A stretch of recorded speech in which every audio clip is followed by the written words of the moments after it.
Hello and good evening to everyone. What's going on, everyone? Welcome back to. Oh, Gideon just jumped out of my lap. Welcome back to another weekly comic wrap up. We are back as our normal selves, and man, I got to tell you, I'm very much looking forward to tonight because it's just us. It's not our alter egos that somehow got a hold of the channel link and everything. So I'm very much looking forward to tonight to just enjoy the comics that came out this week. And to help me talk about those are my co-hosts Kyle and Drew. And guys, the background looks a little bit different. There we go.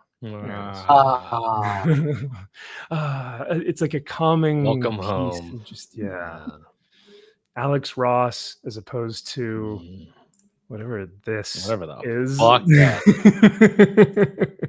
Oh, But yes, good to be back. Good to be back. How was y'all's week?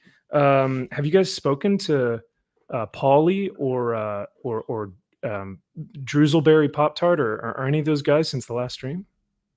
No, these No. bastards just kind of disappeared like Batman. Yeah. I haven't seen them, haven't heard from them. It's typical like, what the hell happened? bitch. Yeah, can't show up. Yep. Oh man, what a bunch of effing nerds, Yeah. man. Bunch of twats. But yeah, you know what we should do? We should actually have at least one of them come back just to like debate because they're idiots, right? They'll say just about Mhm. anything. So we, like the three of us, should have one of them come back onto the show maybe and debate them and like have a discussion or something. I don't know. Chat, would you guys like to see something like that where, Maxi Pad maybe makes an appearance and has to go toe to toe with the Comics Elite Oh. guys? I don't know. Ooh. Fuck his shit up. There's no way. He's not one of You would get wrecked. Yeah. You would be left in the He wants dust. a shot at the title. Let's go. Yeah. Drew and Kyle just dropping bows on him. So yeah, but I'm looking forward to tonight because this will be just a classic show, just our regular format. We don't really have anything for show and tell tonight, but Kyle, I think you said that you had purchased something that could be kind of interesting. So I was catching Aaron Lepresti's Graybeard studio the other day, and they were doing Frank Miller. I think something Frank Miller-esque. And Aaron, I think I know what you got. Aaron did a Batman. Yep. And so I, being friendly with Aaron, I just sent him a message. I just said, hey man, is that Batman for sale? And how much would it be? And he was like $1 million. I was like, all right. He's like, yeah, of course, for you. Yeah, for you. Yeah. Yeah. I'm like, okay. He wants to play. Okay. I was like, okay, you want to play hardball, do you? So I ended up getting him for like $200. That's my wheeling and dealing. I talked him down from $1 million to $200. Wow. So wow. If anyone catches the Graybeard, yeah, go back. You can check it out on Aaron's channel, Graybeard Studios. He does all this stuff live with Kelsey Shannon and who's the other guy? David Williams, I think. Okay. So they were all doing their thing. It's a fun show. It's awesome. And they just sit there and just roast each other and just draw shit every week. Yeah. So they homage something new every week. So okay. So if you want to see what it looks like, I think he posts stuff on Facebook, but that's what I ended up getting from him. Nice. Well, sweet man. Yeah, you said like before the show, I was like, got anything cool? And you were like, it's whatever. It's like that's pretty freaking cool. I don't want to flex that much. I mean, you can. I have like 7 of his original art pieces around here, so I got to find a spot somewhere for it. Yeah, but this one's different though. I feel like this one. I His don't know. Batman is so fucking Frank awesome. Miller and, Batman. Yeah, and to see his Frank Miller Batman and the blood he added to, oh man, it was really cool. I'm trying to look for it right now. Aaron Lopresti, who we have famously had on this show before. So that was a ton of fun to have him on, and we'll have to get him on soon one of these days. So I see his Conan. Yeah. Oh. Wow. Okay, so is this That's what you ended up getting? Wow. Yeah, that's Okay. All right. So you slid into those DMs and you were like, "Hey, my man." Yeah. You I know. had to. Oh, that's cool. I like the chunky Frank Miller Batman. I do. I love it. I do too. Nice. Good good Max, find and good catch. Yeah, what's up, brother? I got something to share. I just put it in our group text. You can share the image. Okay. This was last night. This is a page from a project being worked on. Cat is kind of out of the bag, but I can't really say what it is, but I can show off this page. Okay. Oh, that's right. Yeah, because I think we were going to show off one of your pages the other night, and we just never got a chance to, just because of how the stream turned out, because it was essentially ransacked by a bunch of freaking nerds and shills. Is this what you're talking about? Yes. So this is one of the projects I'm doing for Marat Michaels right now. This was on a live stream right now. That's why it kind of looks fuzzy. But this is on a live stream from the inker, Shelby Robertson. Shelby Robertson is the inker of this project. Yes. And he was live streaming this inking last night for like 2-3 hours. And it was awesome just seeing him just go over everything and just shoot the shit, talk about the industry for like the last 30 years, who he likes, who he doesn't, and stuff. He's a blast to listen to to. Very nice, man. Yeah, this looks gorgeous. I love the inks on this. This looks really well done. So yeah, this is people in the chat. This is a project I am writing for Marat Michaels, one of the many, and this is coming out later this year. I can't say what it is, but this is one of them. Well, I'm looking forward to it, man. Yeah, you'll have to. Well, depending on NDA, you'll have to maybe tell me behind the scenes in the green room. But yeah, what a cool experience. What a great project. So yeah. Before we get into the comics for this week, because like I said, we don't really have anything for show and tell. So we're gonna there is one topic that I did want to cover, one or two, and then we'll get into comics. But let me say hi to JK. Good evening, MG. What's happening? Oh boy, yeah, I had to show off the cat tonight. Lane Kramer says no soy sparrow. Yeah, no soy sparrow for maybe tonight, maybe another evening. And yes, that is Mag's failed Superboy pitch on the background of the Nerd News crew, or whatever you want to call it. Never speak of those nerds again. I mean, you guys say the name seem 3 times, them. we're going to show up like Beetlejuice. Careful. No, right? Let's see. And then, oh yeah, we have a $2 super chat from Lane Kramer. Thank you so much, Lane. I appreciate the 2. He says, we demand soy sparrow returning. Damn. Adamant. I like that. Well, thank you so much, Lane, for the $2. Let's get some applause in here. Thank you, sir. Very, very generous.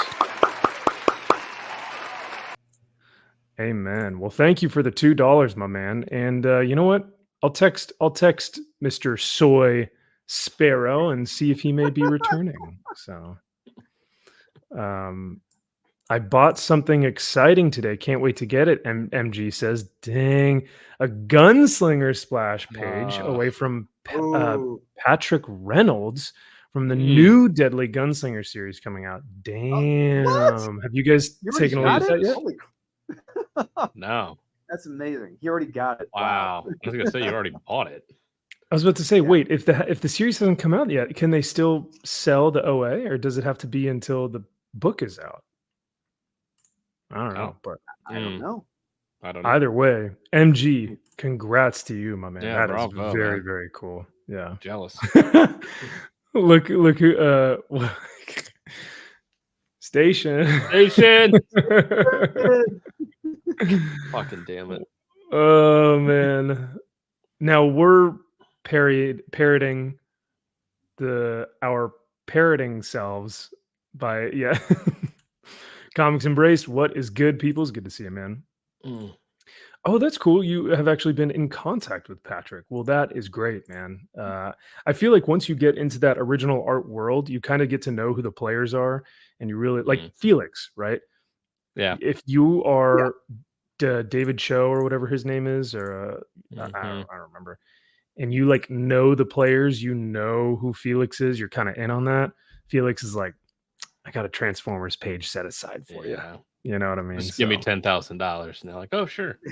Well, for him, that's $10. Yeah, right. That's nothing. Yeah. I always relate it back to like, for a millionaire, $1 million is like, I don't know, $100 to us simpletons, or maybe $10, just depending. But true. Well, cool. Let's get into our first topic, and thank you, chat, for being here tonight. Love seeing you guys as always. I'm sorry it's not as exciting with the nerd douches in here. Those guys were they frankly tire me out. Like it is exhausting to even listen to them. So this will be a much more laid back, enjoyable stream, I promise. So, but you mean I can actually speak the truth now? Oh man. What do you mean? Those guys were speaking their truth, right? Isn't that what they say? They were speaking their truth. There's something. Yeah, it's hot smoke blowing out of somewhere. So, as you may have seen on this on the title of this stream, it says the absolute state of comics, or just the comic book industry in general. And the reason why I put that is because Perch had posted something the other day that I found very telling of the current industry in 2024, and honestly, probably for the past decade. But he says the real Twitter exchange, this real Twitter exchange, perfectly encapsulates comics and the problems they are having. And then he puts like little check marks next to these things that happen in this exchange. He says petty trolling, over infatuation with supporting characters, obsessive identity signaling or like virtue signaling, supporters stealing the comic anyway, and somehow Israel makes an appearance. It's like, that tracks. That's the bingo card. Yeah, right. This one is funny too. I think he should have put this in quotes because it says supporters steal the comic anyway. He should have said supporters. Right. Now, dear viewer, if you are wondering what could the exchange have been to have all of these things encapsulated in one picture, well, I will show you here. He's blocked out the names, of course, for just to be respectful. But this individual says probably sees 1,000 copies worldwide, commenting on the like new X-Men book that's supposed to have Mystique and someone marrying, right? Oh, apparently it's a de-aged Destiny that who's brought back from the dead, and they get married. That's right. Who? Thank God. It's hashtag's about time. Yeah, comics are saved. And your boy Zach, Richard Myers, as so lovingly put it, it's like if Osama bin Laden and Saddam Hussein got married. It's like, wow. Well, I mean maybe he's not wrong. I mean, they are domestic. Well, actually, they're international terrorists now. At this point, they are addicted to the human. They're just gleefully killing them. Free will. Yeah. Interplanetary. Interplanetary terrorists. Yeah. Intergalactic would be like a Galactus, like a Silver Surfer or something. They're on their way. They're getting there. Yeah. So Orcus really is the good guy here. We got to remember that. Yeah. Oh yeah, that's right. So so this individual says probably sees 1,000 copies ... worldwide. Like he's basically just saying this book is trash. No one is going to buy it. Like, get over it. And this dignified individual says, "Does this scare you?" Yes, I'm horrified. Yes, I'm terrified of this. Oh no! Oh God, that's the only reason. And we have our virtue signal, or sorry, our petty trolling. because like each, you can go down the list. Okay, there's our petty trolling, check. Yep. Over infatuation with supporting characters, check, because of the picture of like, oh, it's that one girl and the other girl, and I just love that they're married. Like, yeah, and I would have had no clue it was Destiny until someone said it was. I'm like, oh, okay. I thought Mystique was just randomly grabbing a random woman to make out with. Yeah. That's what it's the scene in How I Met Your Mother. It's name this bitch. Oh yeah, right. Oh man, yeah, and honestly, I thought it was like Psylocke for a second. With like, if you take the cape off, I was like Psylocke, but no. So you have your petty trolling, your over infatuation with supporting characters. Then the first individual says, "Not in the least. I could care less. It's simply not going to sell many comics. That's the current reality." Very, very level-headed. Super. I mean, that is very logical. I mean, he's basically saying, "Nope, I don't care. Like that's fine, but it's just not going to sell anything." So, to which the distinguished other individual says, "Good!" exclamation point. We're pirating anyway, since Disney is supporting Israel. It's like, well, screw me then anyway. Like what? What? Like, how did Israel get here? What? You're not supporting Disney? What? You're these are the quote unquote readers. I say that term very loosely. That they are appealing to. Congratulations, you have reduced your fan base and clientele down to what a not even 0.25%, probably less than that. This is ridiculous. Yeah. Why couldn't they spell out Israel? Because they couldn't spell, or it's because they're boycotting Israel, Kyle, because they hate Israel. But and Twitter, maybe why can't you spell it though? Because they don't want to acknowledge Israel. Oh, they do that with Comicsgate too. They'll like, all the I in Comicsgate. I think I don't know, or they just say CG or something. Yeah. So Twitter did this. This person didn't do that, or X. This person put Israel with the star because I think that they think that Twitter that they don't want to give credit to Israel, so they think by not spelling the name, it's like. We're arguing over mental illness. I just don't understand. I don't understand why. It's like, why would you go out of your way to do that? You're fucking retarded. Like, I don't get it. Like, no, it's a good question. I think, like if you say like, oh, well, if I don't say the monster's name, he's not real. Yeah, it's Voldemort thing. Yeah. Yes. Yeah. 100%. Okay. Like if I don't spell it out, I can't give it power. Right. Yes. That's what they think. Just one letter though. Well, if you take all of the other letters out, you're like, are they saying Israel? Is that what they spelled out?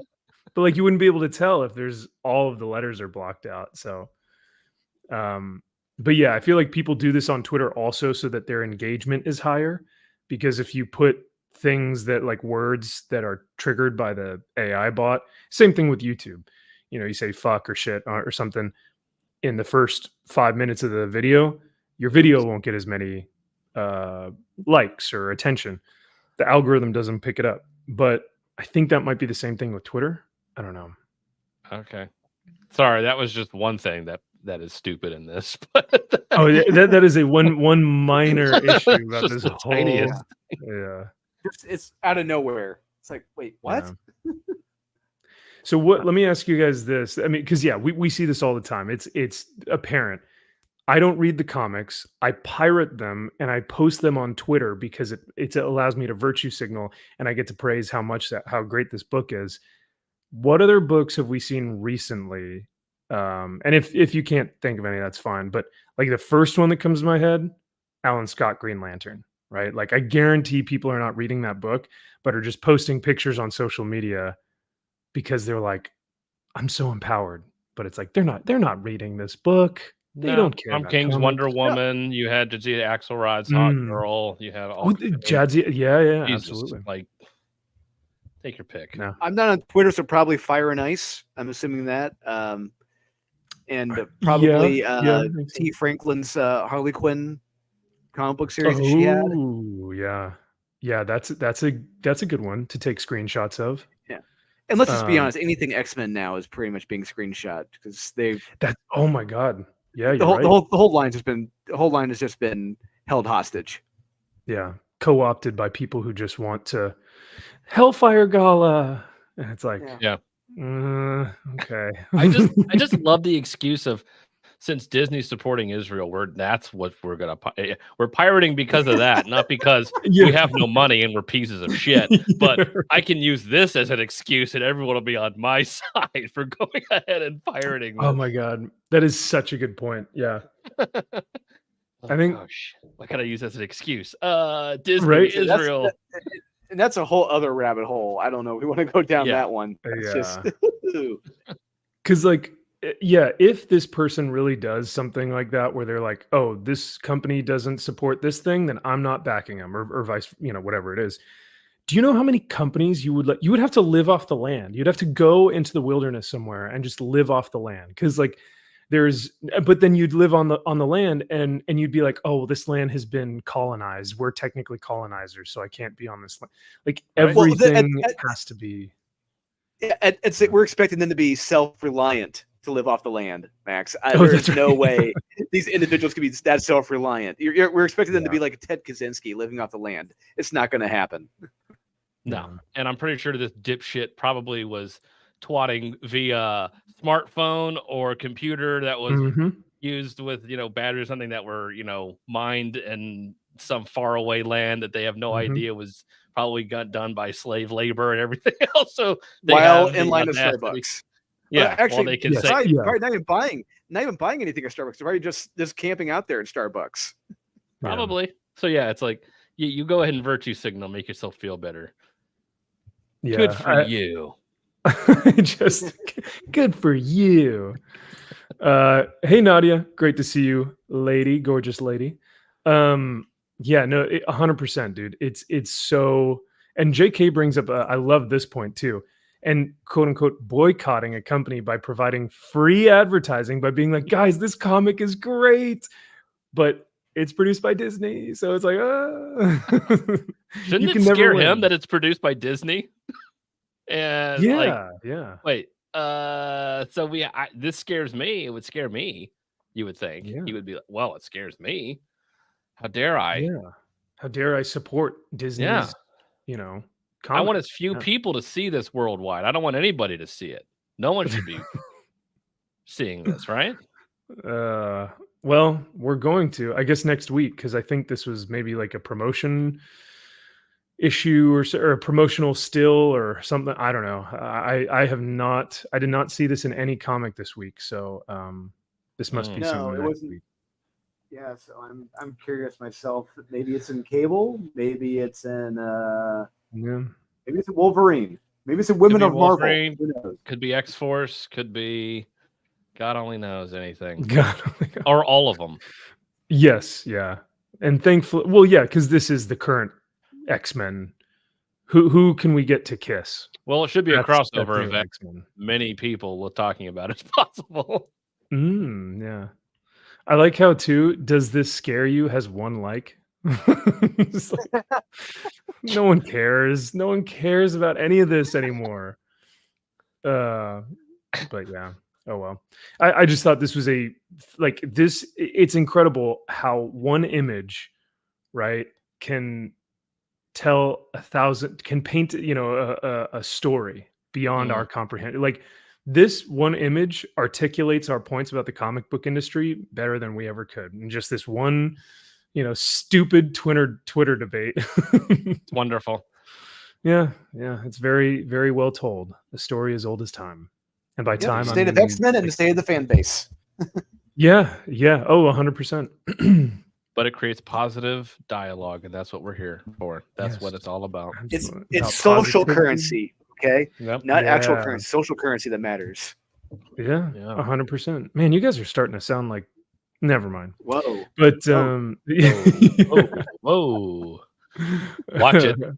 Watch it. Back it up. Beep beep, beep, beep, beep, beep. Beep, beep, beep. We need that as a clip on here. We need the Oh, beep, yeah. beep, beeps in there. Yeah. But yeah, I think my favorite part of this is just the no, it's probably not going to sell that many comics, and then they have to get a dunk on this person, so they're like, good, we're stealing, and we're stealing it anyway, we're not going to read this crap. I just love that that they think that they're owning, dunking on the chuds, and it's like, I don't think that's the own that you think it is. It's not, and I don't understand what you mean by anything you said. Like, Yeah, what is your position on anything other than what somebody else tells you what to think? Israel's bad, Kyle. Yeah, it's like, explain to me why Israel is bad. Go ahead, please explain it to me. I want to hear your take on that. It's incredible too how many people have so many opinions that they are like vehemently like for example, there are a lot of individuals that are younger at my university that hold thousands of opinions, right? And they all, are the current thing. But once pressed on those, those issues, or once pressed a little bit about like, well, how does this work? If that they just crumble, they go, I don't want to talk about this anymore. Yep. You're not, when you hold that amount of opinions about something, you take no stance on anything at all. Because I feel like they all can backfire, and they all can, topple over each other once pressed. But yeah. And the worst part is we've created a generation where compromise doesn't exist. It's all either or commonality. Yeah. No commonality, or no even compromise, it's all one way or the other. Yeah, or just discussion in general. Right. And they're inundated with so much information, they feel like they have to have an opinion on all of this bullshit that really doesn't affect them day to day. It's like, do you wake up every day and think about climate change, global warming, Israel and Palestine, the economy, deforestation, hunger, Black Lives Matter, you really police brutality. Yeah. It's like, no, I didn't think so. I don't either. So you know what? Just live your fucking life.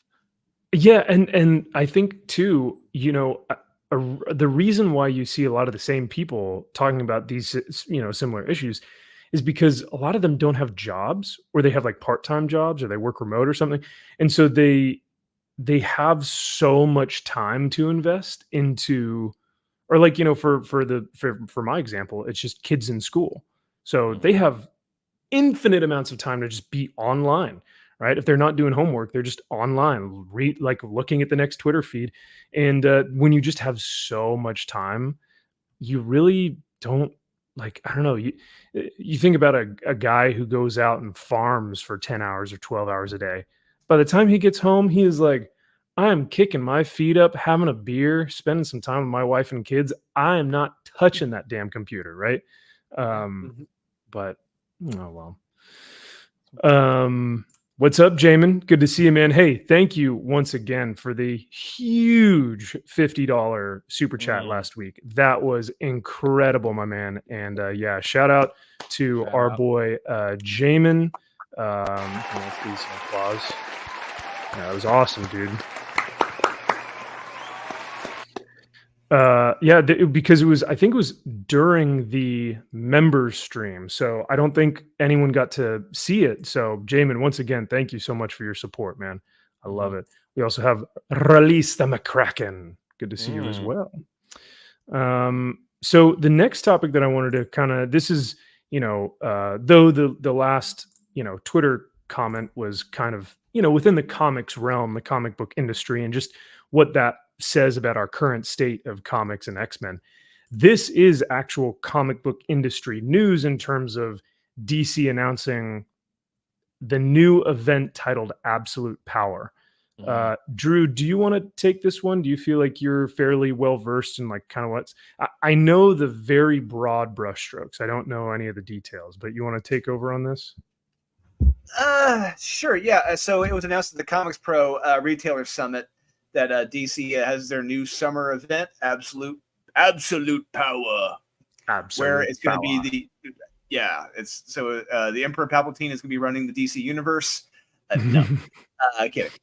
I would love to see that though, but unfortunately, we get Amanda Waller and Zurin. Yeah, Zurna in the body of the Robo Batman, whatever the hell its name was, Failsafe. And yep, and we got a Lady Brainiac, I think, and all three of them are plotting to take over the world, and they're going to be depowering the heroes. So, yay! And it's going to be 25 parts, so 4 issues for the main series. 25 parts, all written by Mark Waid. Every issue written by Mark Waid. So if there's one positive I do have to give this, it is, well, 2. One is Mark Waid writing every issue, and you're gonna have that consistency across the board, which is nice. It's good to have that. You're not gonna have any lackluster talent telling some spectacular story that has nothing to do with the main overall story.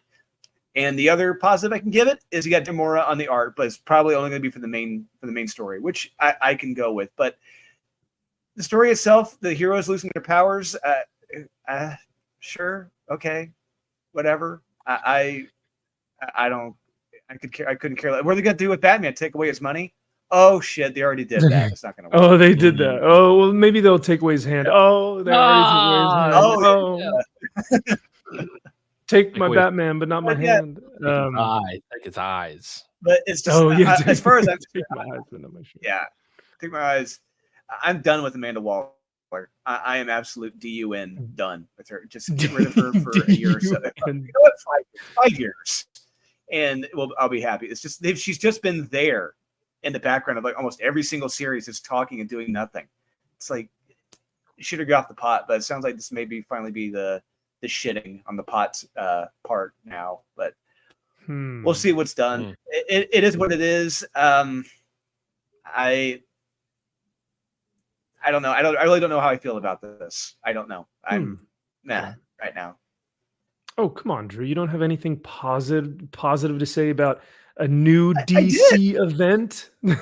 I did. We got Mark Waid writing every part, and we got Dan Moore on the main series.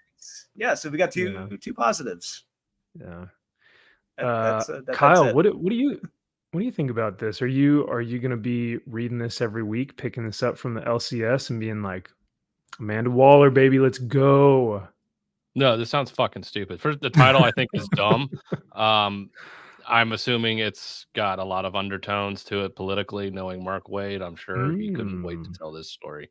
And I think it's weird that Amanda Waller. Is she fat again? Yes. Isn't she normally fat? Or did she had? I think in. Well, it depends on the iteration. It depends. Yeah, and the she's new everywhere. 52.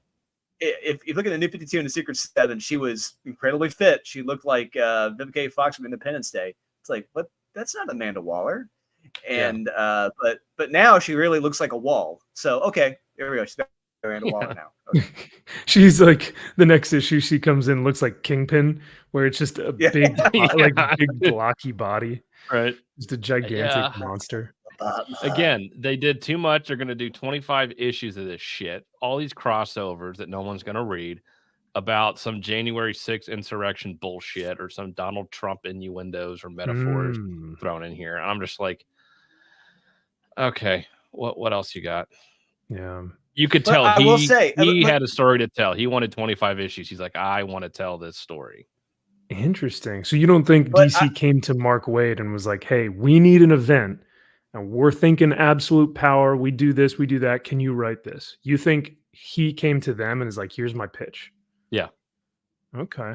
All I'm going to say is I'll take a 25-parter over the Marvel Vampire 60+ part event. Sorry, 45+ part event they got going on. What was DC's Nightmares? Night Terrors? Night Terrors? That was just under 60. That was between 50 to 60. Oh my god. Was it really that many? Yes, we did the count. Yeah, we had the sheet. Yeah, we did the count. We read almost every one of them too. We read almost every one. But That is Yes, we did, disgusting. and they were fucking terrible. They're all but bad. but like I said, what Kyle is, I understand where Kyle's coming from with Mark Waid, but at least tonally, they should be the same if Mark Waid is writing all of them. That's a positive in my mind. Donald Trump bad. Yeah. January 6th, the worst thing that ever happened on the planet, and that's what we'll get secretly here, and it'll be wonderful. I bet. I could be wrong, but judging by that background, it definitely does it. So does it matter how many issues it is if you don't read it? Asking for customers. I honestly, if you don't, I don't know. I don't think so. If you don't read it, no, then it doesn't matter. Honestly, that's actually a pretty good point. Yeah. If you just stick with if you're not invested in it, but you like Dan Mora's art, I would say, all right, check out the only 4 issues of the main part. That is it. Mm-hmm. Mark McGrath, you know me, brother. Great to see you. So I will echo your sentiments. I think Amanda Waller is way overplayed.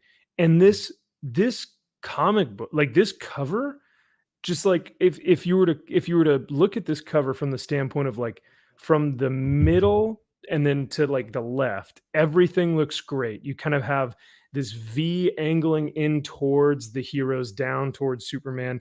You have like the taller female Brainiac, like on a like a graphic standpoint, everything looks like it's kind of going in towards the center where our eye should. And then you have fat Amanda Waller on the right here that just makes no sense. And like graphically, it just looks stupid to just put this plump blueberry just right on the side here in this like blue, or is that purple? I don't know. In this stupid suit, she's so well, I don't want to say unassuming because that's, some people would be like, well, that's what makes her a good villain, Well, and she's got a very unassuming look on her face. Yeah, she does not want to be here. She does not care. She looks confused. Yeah. She's like, she's like, why am I here? She's like, wait, I'm considered to be one of the strongest villains amongst Zur-En-Ah and like Brainiac. Like, are you shitting me right now? So I think Amanda Waller is way overplayed, and I'm sick. I am sick and tired of. And she won't be a villain. She'll be an anti-hero at the end of this. Well, yeah, she'll find a way to to backstab, use her intellect and like I know the secret to Zur-En-Ah failsafe. Mm-hmm. Yeah. So if you've been reading Wonder Woman, Superman, and Batman, it's all tying together to this big event. But if you're not reading Wonder Woman, who is? Why would you? No, don't. But I would say if you wanted to make that visually appealing to show the legitimate threat, I would have shown something actually happening to Superman, Batman, and Wonder Woman. Like show them like being strung up and crucified or something along those lines. Not crucified per se like that, but like they're actually like being torn apart, being drawn and quartered or something. Like just something is happening to them on the cover. That'd be gnarly. Because the book is called Absolute Power. You do want to get a sense of power from these villains. So just for like scale reference, yes, they've made the villains larger than life, and they've obviously taken a good portion of the comic cover. But I like it because it's Dan Mora, of course, but it does look like generic movie poster of the week. So I mean, we'll see. I will not be. I think we'll probably read this for the channel. I will not be reading this for pleasure, though. This will be something that we do as an obligation to our fans and as our service to you guys. We will read this and let you know, because hey, who knows? Maybe it's good, and we want to try and keep an open mind. Because I mean, World's Finest this week was one of my favorite books this week, and there were some good ones on there, but World's Finest was epic, and that's still Mark Waid. So. I don't know, but hey, Poppin' Polly Phillips is going to give that's going to be the pick of the week. So, World's Finest this week? No, Absolute Power. Whenever that comes out. Oh, Absolute Power. Oh yeah, Poppin' Polly is going to be drooling all over this. Yeah. Oh, absolutely. I can't wait to hear his reviews. Yeah, I cannot wait to see what he says about this. But yeah, so I will echo that. So for chat, to summarize, Absolute Power will be the new DC event, 25 titles, crossing over with Superman, Wonder Woman, all these different things. And Mark Waid will be writing all of them. So the pros of this whole thing is that there will be some sort of continuity with Mark Waid writing, having the through line through all of these books. Another positive, Dan Mora will be on the main title, which again, Dan Mora is the best, I would argue, the best, if not one of the best artists currently working in modern comics, or at DC. I think, yeah. I'm trying to think. There are plenty of other ones, but he's up there. Fareed Karami is a close second, I would say. Fareed Karami's good. I mean, of course, Daniel Warren Johnson has been working for the the past decade in the mainstream and whatnot. Marco Cicchetto, like all these guys are greats, but Dan Mora is really kicking ass with this series, with this World's Finest series. What was the other thing I was going to mention? I think that's it. You get 3 main villains. The superheroes are depowered, and we're going to see how they fare, how they get out of this one. But I think that's pretty much all. I think we've covered everything. So, all right. Well, let's get into our recommendations, skip it's, mez for the week. Before we do that, I did want to post something on here. JK says, an event I won't be buying or pirating or reading on Infinite. So JK, not a problem. You'll be able to find it on our channel. We'll review it for you guys. Don't worry. A new event. So anyway, next on the docket. Once again, we kind of talked about how are they even going to depower Batman, who's already depowered, who in current DC continuity doesn't have anything. So that will be interesting. Yeah, it doesn't even have his dick anymore either. So yeah, makes sense. Yeah. What's the takeaway now? Yeah. And MG, I'm thankful that you censored out the body positivity word, because how dare you say FAT, she's festively plump. I think that's fair. Thank you. Yeah. How dare I? And then Gilmer says, does Wade usually put a lot of politics in his books? I haven't read anything he's done. It depends. Yeah, I would say when he's let off the leash, he will put him in there. Like his Daredevil run he had, that was terrible.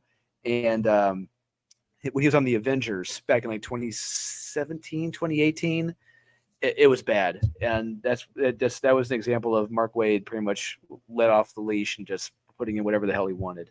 Not good.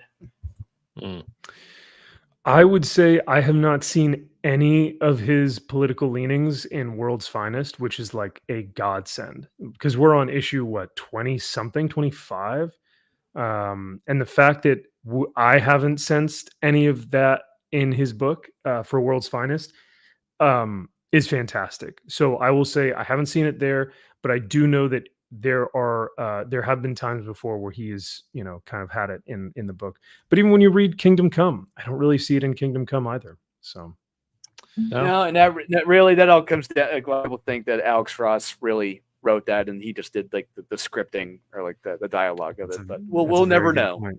Yeah. I also think this is a great point. JK says, I think Viola Davis being a good actress to not make Waller a good character. That's really what it is. I think that they go, Viola Davis, she's in Hollywood and she played Amanda Waller and everyone loves Viola Davis. Like they just think, oh, we have a great, it would be like, Hugh Jackman's Wolverine. Like everyone, I've never heard anyone say, I don't like Hugh Jackman in the Wolverine like character. I think I've heard people criticize that he's not short, but for the most part, they like how he's portrayed Wolverine, and I think that's what people like about Viola Davis as well. But damn, they're just trying to feed into that Viola Davis hype, which is like, what? that's a thing. But it's like, so what? She's a good actress. Oh well. Yeah. Okay. Oh well. All right. Moving on. Josh says, oh look, retards are us. Thank you, Josh. We love you that too. Was last week. Yes. Yeah, that was last week. Whew. God, never mind me. Well, let's we'll get rid of this guy and we'll get into what we read this week. So we also do have 3 comics that we looked at. So Drew chose the Ultimates. So basically on the show, if this is your first time watching, thank you for being here and welcome. But what we've kind of started to do just for fun is when there's not great material that we see in the modern current like industry, we just decided, you know what, let's look at some of the old stuff that we've read before. Maybe let's reread that and maybe recommend some of those. So this week, Drew chose the first issue of the Ultimates. I reread this one today and it was a ton of fun. Kyle chose V for Vendetta, the 1988 classic. Now, this was the reprinted version, right? Because the first version was actually in the same book that was published with Miracle Man. Yeah. Yes. Correct. Warrior in black Magazine and back white. in 1983. Yep. That's right. Oh my God. Okay. Yeah. So this was Kyle's pick, and then my pick was the mighty Thor 337, the first appearance of Beta Ray Bill, and it is like, yeah, it's not like, oh, it's a cameo or like, oh, there's a discrepancy between 337 and 338. Nope. He shows up, he has dialogue, he fights Thor. This is the first appearance and like awesome epic battle between Beta Ray Bill and Thor. So Oh, just wait until Key Collector says otherwise. Then everyone. Nope, doesn't count anymore.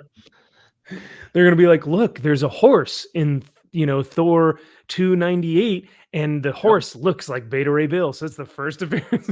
Okay. Yeah. Actually, Here we if you look go. at this ad in Amazing Heroes of Right. September of 1980 something, Mhm. yeah, that was actually when he first appeared. Yeah. Actually, my kind sir. Yeah, Mhm. this was 1983. So they would have to go back into early 80s or 70s, all of the 70s. So yeah, you know what? Maybe Horseman is trying to play off of Beta Ray Bill. Shit, why didn't I think of that? It's brilliant. It's Oh. brilliant. Oh, Genius. genius, I tell you. Genius. Horseman. Guys, what are we doing? What are we thinking? It's Horseman. Come on. Horseman. We all know it's Horseman. Everyone reads it like Horseman. Come on. Yeah, obviously, yeah. Yeah, obviously. That's why I read Batman. Yep. The And- Batman. That's why I read Professor Little Old Man. It's Little Old Man. Batman. Little Old Man. Yep. Little Old Man. Yeah. Actually, yeah. So it's not Horseman. It's Horseman. So, but yeah, do you guys want to? And chat, you can weigh in on this as well. But do you want us to go through these 3 picks that we had this week first, and then hit up the modern books that we read, or do you want us to do these last? What are y'all thinking? I think normally we do these ones first, but Kyle, Drew, do you guys have a preference? Nope, I have no preference. No? Honestly, I would say that. Oh man, let's do it. I was gonna say wait, but Okay. as soon as you share that first page by Brian Hitch, I'm like, oh, let's get into this. Yeah, right. Yeah, this was super fun. What is happening, Salty Traveling Sea? The main man, Corey. Good to see you, brother. He says, you read Titan's Oversized Savage Sword of Conan #1. Oh, February 28th. Review copy was sick. Oh, sweet, dude. I cannot wait. So is the Oversized Savage Sword, is it like a director's cut? Like, do they have script notes and black and white? How does that work? How's that work? I don't know. Well, I cannot wait. I've really been enjoying Titan's Savage Sword. So thanks for the update, Salty. I had no idea. So all right. Well, yeah, let's do it. We'll do Ultimate. So this is Ultimates #1 by the Magnificent, the Magnanimous, the Marvelous Mark Millar. And Brian And Hitch. Can't forget Brian Hitch. oh, the art in this, man. Oh, so damn good. Even the little details, like even on this dude's helmet back here, that's a captain rank. Just little things like that. That's like, damn, they really put some time and effort into this. And we gotta remember, this issue came out, I think, in 2002, I believe, 2002. Oh, this is the trade paperback, so this is 2010. Yeah, I was gonna say, so, that was 2010. Yeah, I was in high school when this came out. Yeah, yeah. So this was 2002, then 2001, something like that. Yeah.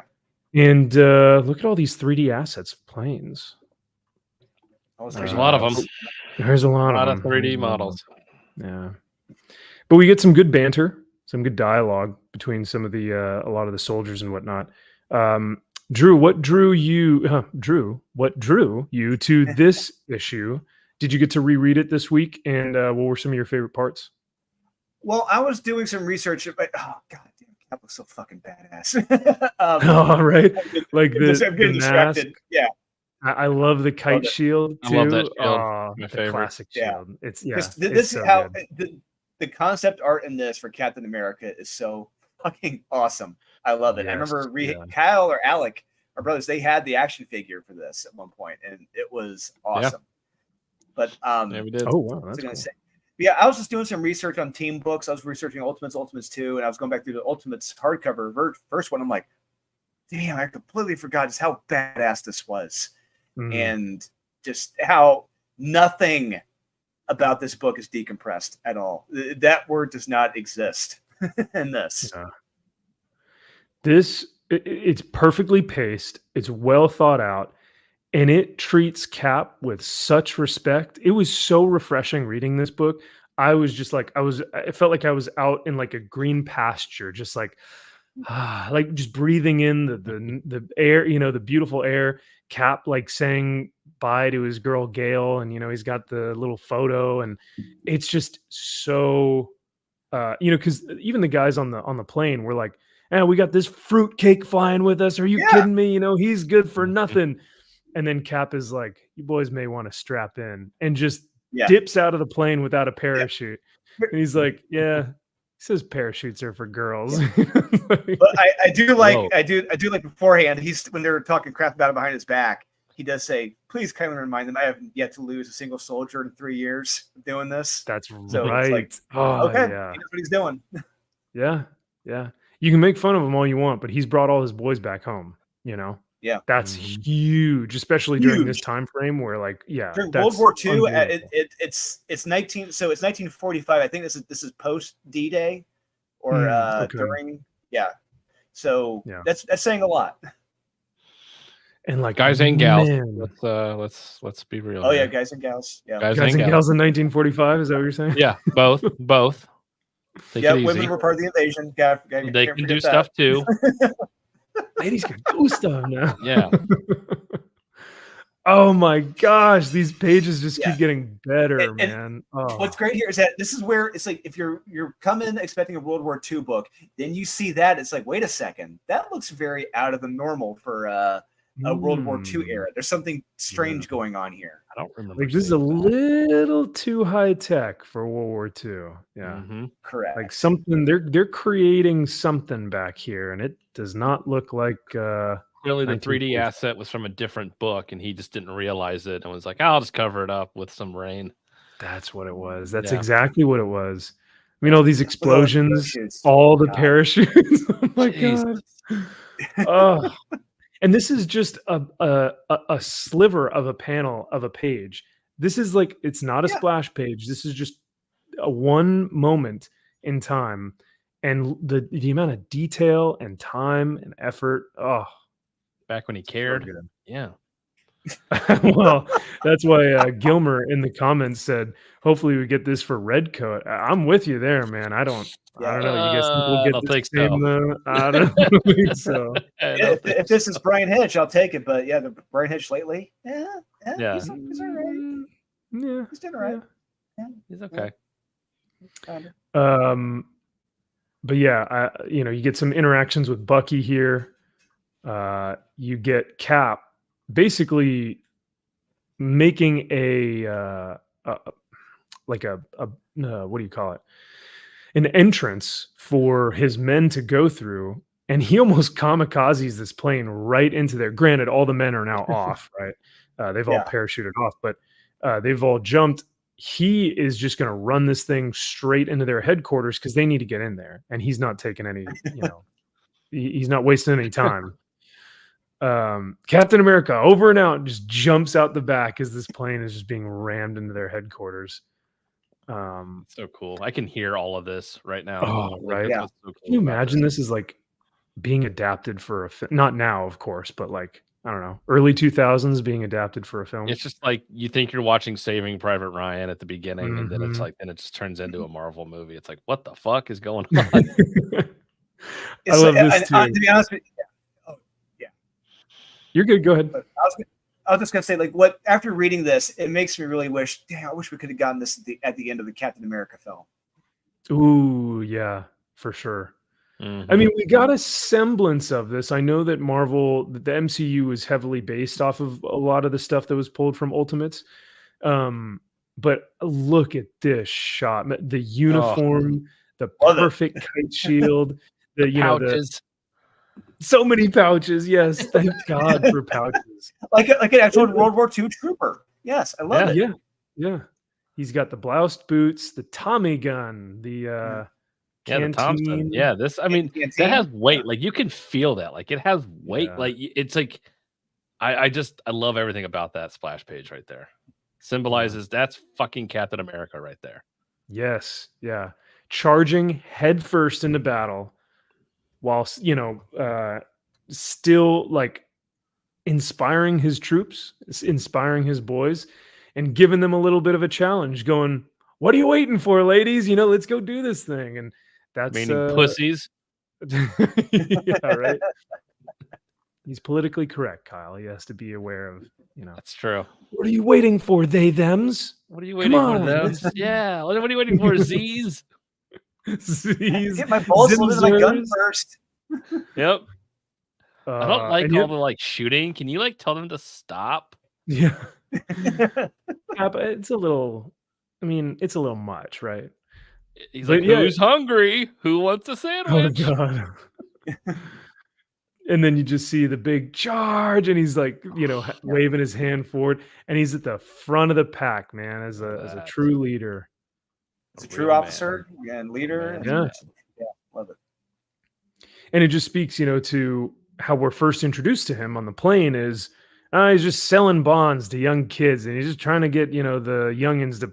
We don't need this fruit boy, and he just proves all of them wrong. He's like, really? Okay. Well, let's. My actions will speak louder than my words. I'm gonna punch like 7 Nazis in a row right here. I'm just piling through these guys like it's nothing. I'm going to use the American flag on my kite shield to literally like just use it as a battering ram to just F up Nazis. So cool. And then we find the penis rocket. And this is where we learn that the Germans are far ahead even of where Oppenheimer is right now in New Mexico. Very much so. I really like that dialogue, how it is like historic. It's still historically, they even mention Oppenheimer. They're like, even if Oppenheimer gets a result in Los Alamos next month, we're never going to be able to match this. So in the context of historically, it still has verisimilitude there. Yeah. And then we get some Germans screaming, yelling at each other. Or are they? Well, no, it's not revealed yet. Can't say that. But okay. Germans for now. Yes, yeah. Until Cap does the impossible and hops up on this bad boy. I love how Brian Hitch draws people leaping. I love how he draws Captain America leaping in the air. It just that's cool. That is cool. Yeah, because imagine how agile you have to be with all your gear on, with that heavy shield. You're just jumping over probably like, how hot that must be with rocket engines. Yeah. A little hot. Yeah. A little hot. This is the ending I was talking about. This is what I wish we had gotten at the end of the Captain America film. Yeah, right. This would have been unbelievable. Like, how do you film this though? That's the just thing. with a giant dick going up into the air with Chris Evans just stroking it down. Yeah, I'd love to see that. It reminds me of Austin Powers and the Rocket is just one big penis. That looks like a giant Johnson. What are you looking at? Yeah, that's right. We need to watch those again. Those are great. So good. And as he's on this rocket, he's still got good comms with Bucky, and he's like, "Listen, I can't do anything to this rocket, right? It's already out. It's almost up into space. So what I'm going to do is, if I can try and make a massive explosion happen, I can potentially get this thing off its course and land in the ocean." And sure enough, he does the impossible and makes this thing gadoosh go up. I love the silhouettes here. The use of the silhouettes is beautiful. And this, all those this part birds and coming up, everything, ecosystem's dead because of what he did. What a fucking asshole. Yeah. Isn't it just like America, Kyle? Yeah, Just that's America always- right yeah, there. That is America. Yep. this is it, as I've gotten older. This part coming up with him with the letter. This is the one that's it really hits. It tugs at the heartstrings, and it's just so well written. And this is my favorite, because this is Cap's. This isn't me, saying, "Oh, because I'm a Christian, I can see myself in Captain America." No, Cap is a Christian. That's just part of his character. And in the letter, he says, "But even if we are separated for a little while, we've got to remember that God is good, and even the most terrible things happen for the best of reasons, sweetheart." Like, it's some little things like that. Same thing with Daredevil. His faith is part of his character. And when you remove that, it removes a very, real, grounded aspect of what the character is. So just stuff like that, where it's like, yeah, Cap's got faith, even when he's falling to his death in the middle of the ocean, right? So, And the end. All Yeah, right, that's that's all we get. and he died, and that Okay, was the great. only That was- comic book Mark Miller ever wrote after that. The ultimate, not very Yeah. ultimate to me, but okay. Yeah, that was the ultimate. That was Wow. the only one. So, Wow. Drew, did I miss something here? Is this did they cut off the last page, or is this how the book ends? Because I thought they would have found him in this issue. No, they find him at the end of the issue 2. I believe they reveal that they found him in the end of issue 2. I think. I got my copy right here. Hold on 1 second. I think that's where it ends. 1 second. Okay. Yeah, that's how issue 1 ends, and then issue 2 begins in New York City. There you go. That is kind of an abrupt end. Like, the last sentence is board meeting in Manhattan at 9:15 prompt. So it's like, we're introduced to Tony Stark, to Mr. Tony Stank, in these last couple pages. hey. Yes. Yeah. Okay. That's right. Yeah. But this was really, really fun. I enjoyed the crap out of this book. It was action packed from the start. From page 1, it's like you're in war. It's really fun. If you're low on testosterone, this is the cure right here. You don't need any medicine from Frank Thomas. This is it right here. Yeah. You want to see America's villains? Then go right ahead and read this book, and I'll appreciate it. Yeah, absolutely. Josh just goes, "What book is this?" Never mind. Yeah, come on. Yeah, I typed in Robin number 5. That's what this was. Yeah, exactly. Oh, you changed your avatar. Nice. Okay. Yeah. I was like, is that? Oh, that is you. Well, I guess we'll get, after having fun, I guess we'll go to something more dour and depressing. So 5 for Vendetta? That's life. Yeah, 5 for Vendetta. 5 for Vendetta. Yeah. Well, I mean, I don't know what it means, but considering that, when you get the Edge of Spider-Verse book number 1, it's weapon 5, 6, 7, 8. So it's weapon 8, not weapon X. But it's still in the Wolverine, type text. Less than 10, though, right? Yes. Because I think the 10 is 1X in Greek.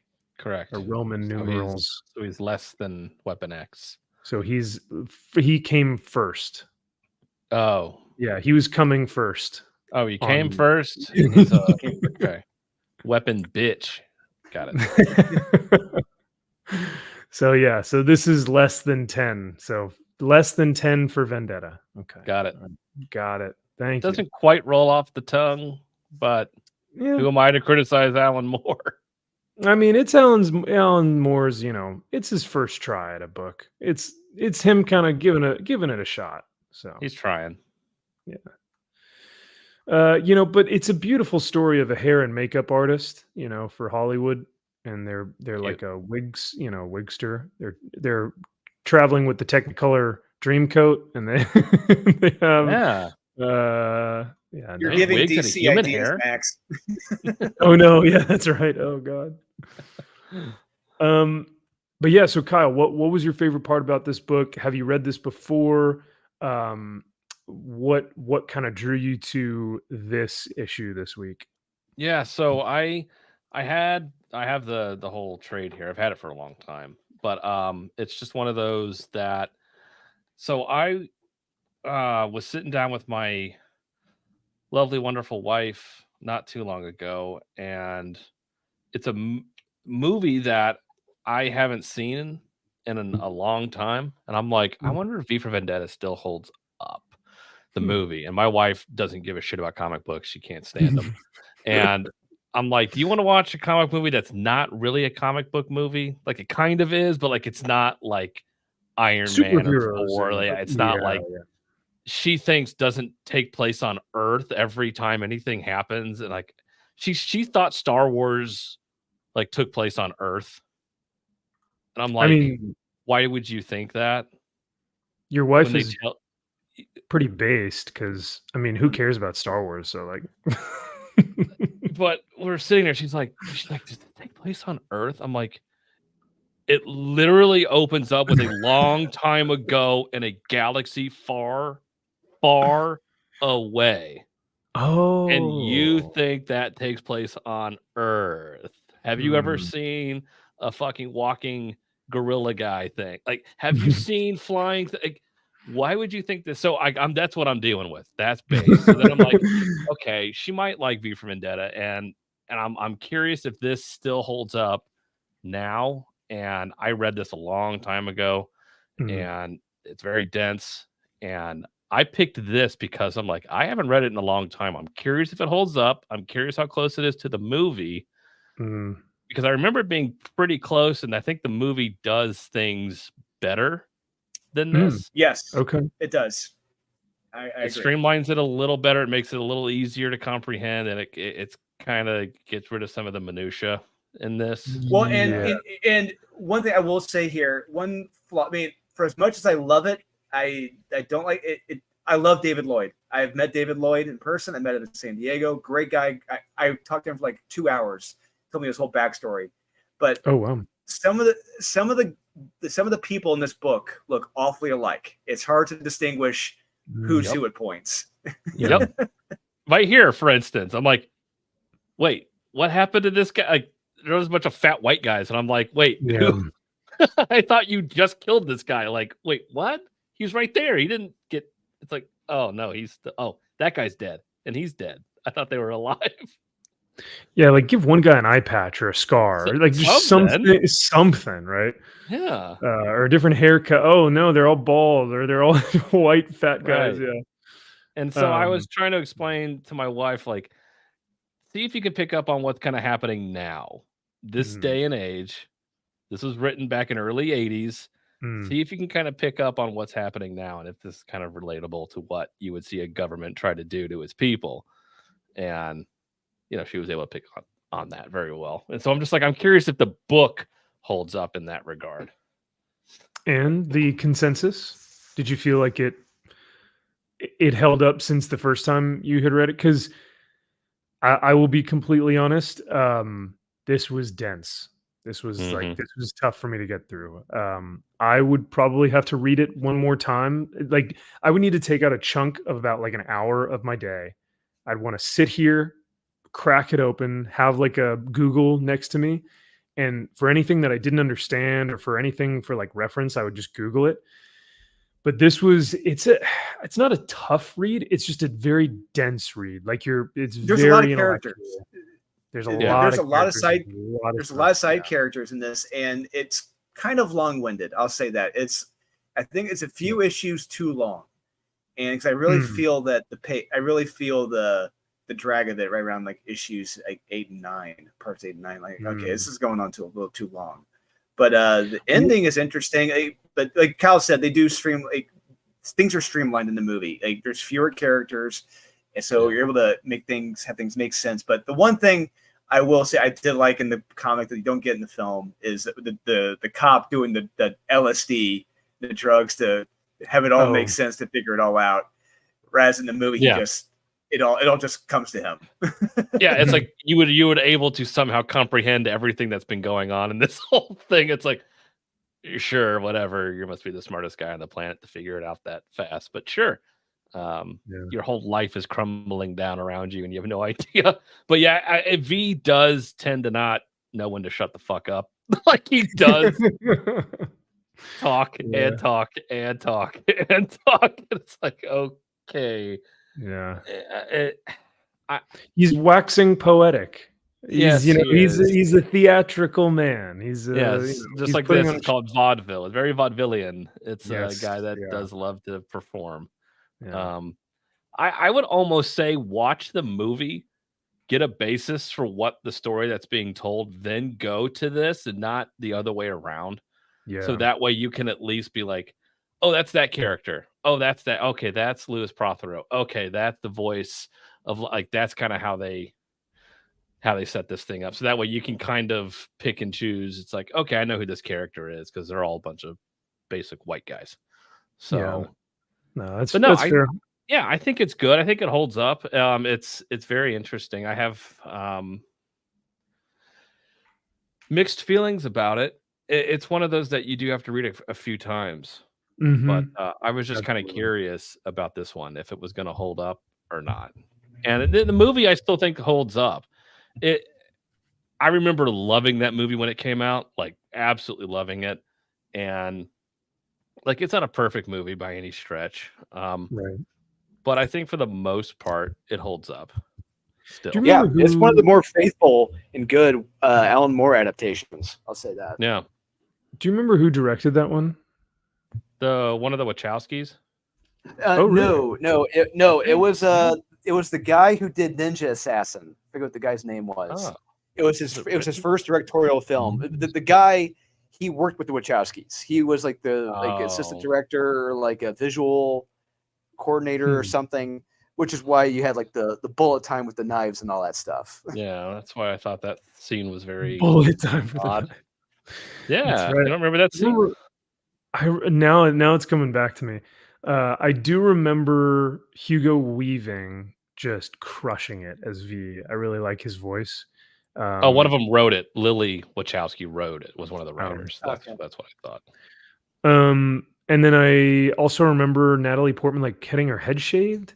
But that was like, God, I saw that movie a long time ago, and I only saw it once. And after that, I was like, I don't get it. So I would most likely have to rewatch it. I was in England. I was stationed in England when that came out, so we were all we were all digging it. We were all loving it, and I distinctly remember going to Lakenheath Village on November 5th. They were burning Guy Fawkes in eulogy in effigy, like there in town square. And it's like, oh shit, how about that? They're actually doing it. Interesting. Okay. Yeah, I didn't know how. The movie's almost 20 years old at this point. That's insane. It's crazy. And it's like, and to think even then, so that book came out in the early 80s. This came out the movie came out in 2005. And it's about a government killing its own people with a drug, pretending that they're poisoning water supplies, and then somebody comes along with a magical cure to give everybody. So then everyone trusts the government and this person, and so then they end up taking over everything. It's like very interesting. Careful with what careful, you know. That sounds very conspiratorial, Kyle. I don't know if there's any truth to that. Kyle, that would never happen to us. Gosh. Yeah, so it's like putting security cameras on street corners and having Big Brother watch us or stuff. Something. Yeah, for your protection. Do that. Yeah, putting people in certain areas and quarantining them off, and yo, well, like camps or like no. We'll move on. Doesn't whatever happen, but yeah, no. But good to see you, Jana. Thanks for being here. And this is a controversial take from our main man, Josh McDonald, or otherwise known as Rizzy Ricky Rich. He says, I'd like to see V for Vendetta respectfully recolored. Honestly, I think it's better in black and white. That's just my opinion. After reading the Warrior magazine stuff, I think it's better in black and white. But that's just me. Yeah, even like these pages you have up here looks so much better than like what I have here in the graphic novel here. Like a lot of it is very muted. Yeah. I wonder if that almost works better for this art style, because the art style is so ink heavy. There's already going to be a lot of black, you know, so you don't want to. I don't know. It does look like they colored it with colored pencils, though. Like it doesn't look like they did. It could any be. type. I mean, he may have used colored pencils. Yeah. I don't know. And the thing is, like, I don't have an affinity for it. It's not like this is one of the greatest stories that has ever been written on the planet. And if you don't love it, then fuck you. Like Watchmen is to some people. And dude, for real. Yeah. That's right. So I it's not like I don't have a whole affinity. Like, don't you dare ever touch this original work. Don't you dare. It's like, yeah, probably. It could probably be, you know, updated a little bit. Yeah. Whereas, like, when we go back and we read the 3 versions of Miracle Man, you've got the black and white, you've got the original coloring from what was the original printing? Eclipse. Thank you. And then the omnibus recoloring. So, I mean, when we look at those 3, each one of those has its like beautiful imperfections, if you will. Like at first I really liked the omnibus edition, but then when I looked at the older version that's colored in like solely red when they're in the battle and there's like just red panels, I'm like, this is way better with just all red, you know? But then some of the black and white, it's like, I don't know, is the black and white better because you can see more of the detail? So Miracle Man, I feel very strongly that the colors really impact the story.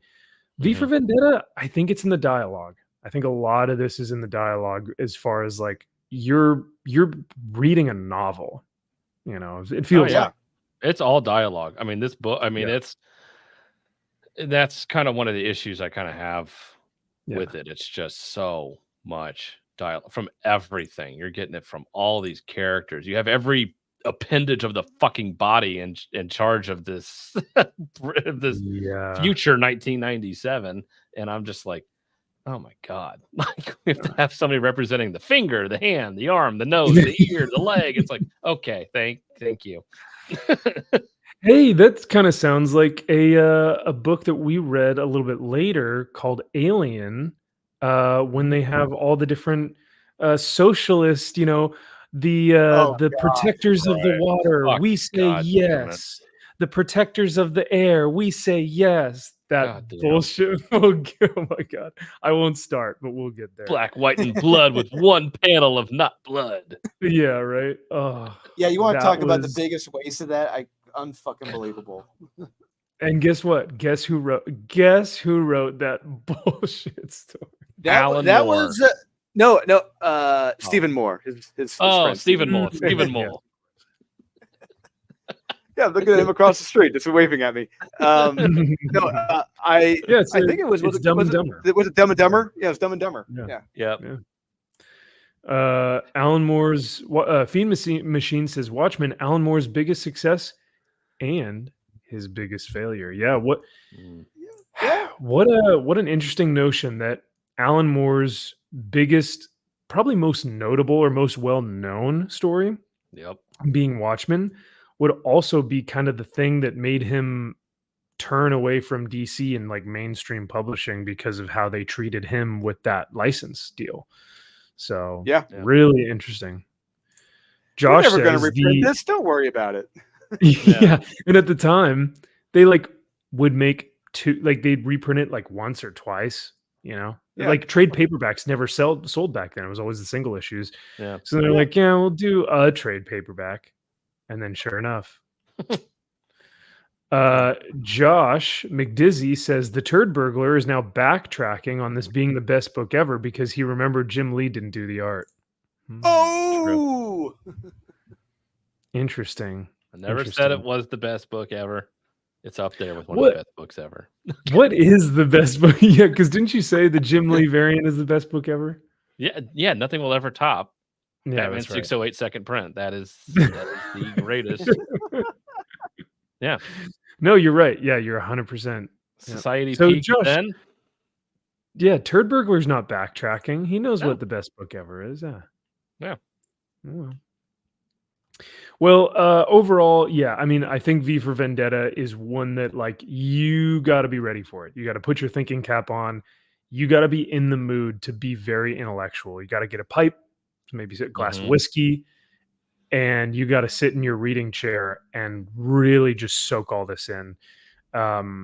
If not, it's going to be kind of tough to get through. Like you'll read a couple pages and then like get distracted and then come back, read a few more pages. But so that's why you turned me off for so long, because Drew, you had this for the longest time. Like, and I would always like, this cover is so cool. I don't know why, but like this cover always drew me to want to read this book. And I tried to read. I'm like, this book is boring as fuck. Nothing happens in this goddamn book. I'm like, I can't read it. It's so stupid. I mean, aesthetically, it like noir detective. You know, you've got the face mask for V is just so rad. You know, it's so cool. So you have all these great aspects of it, like just surface level.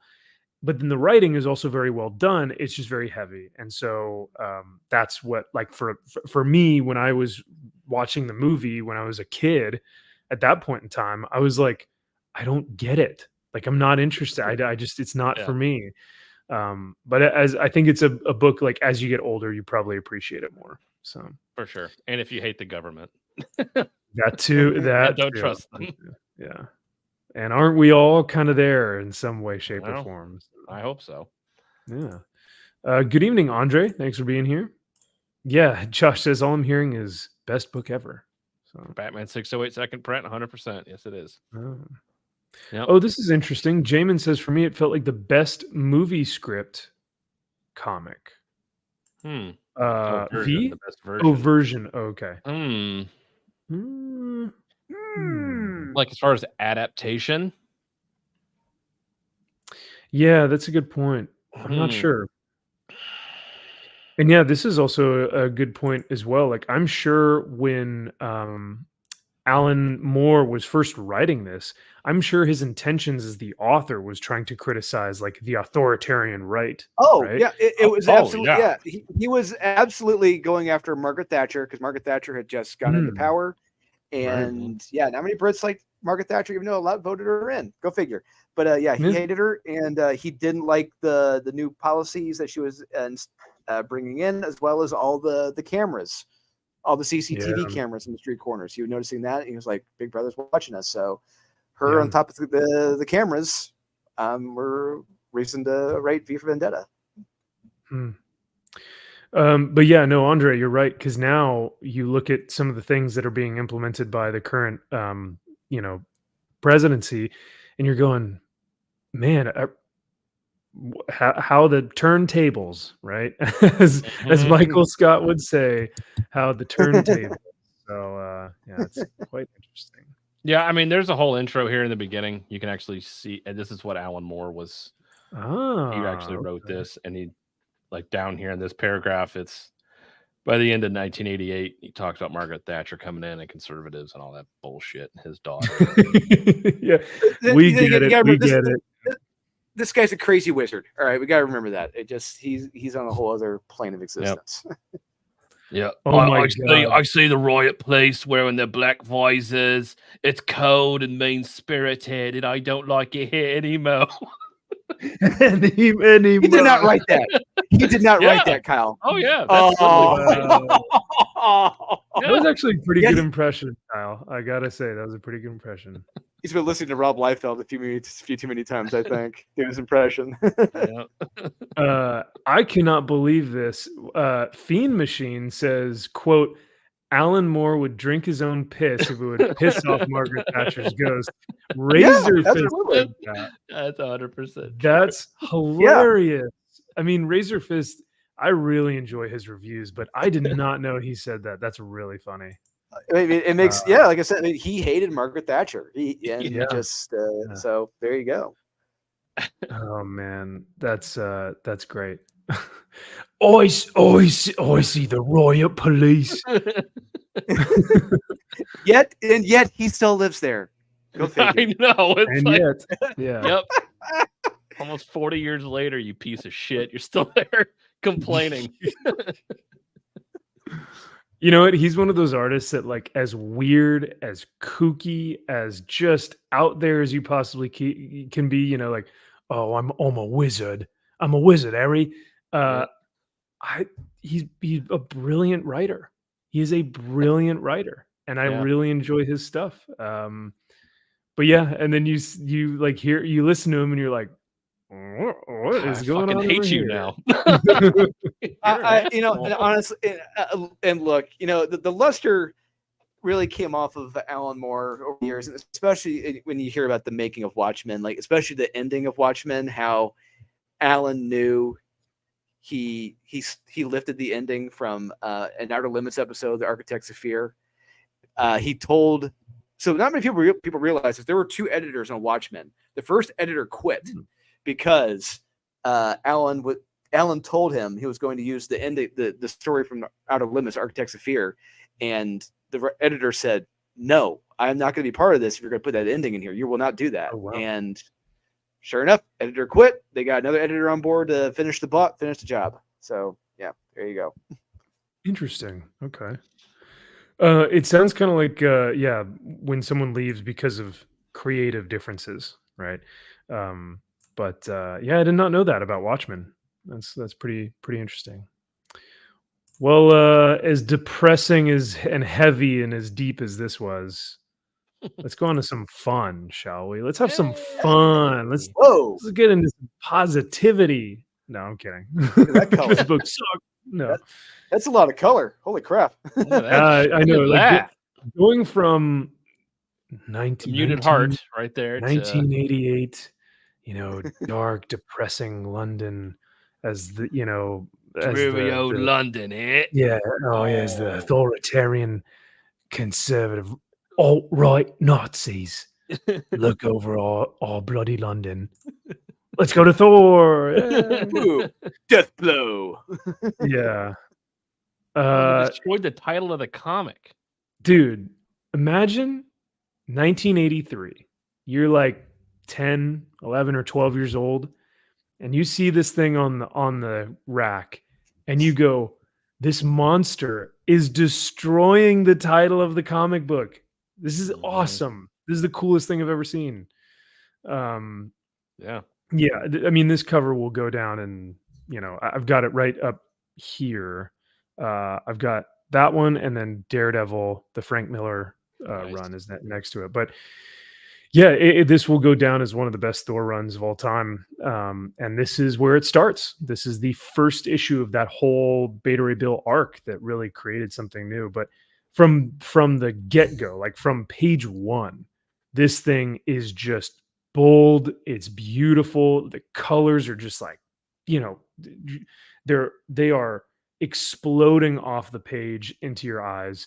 It's very Kirby-esque.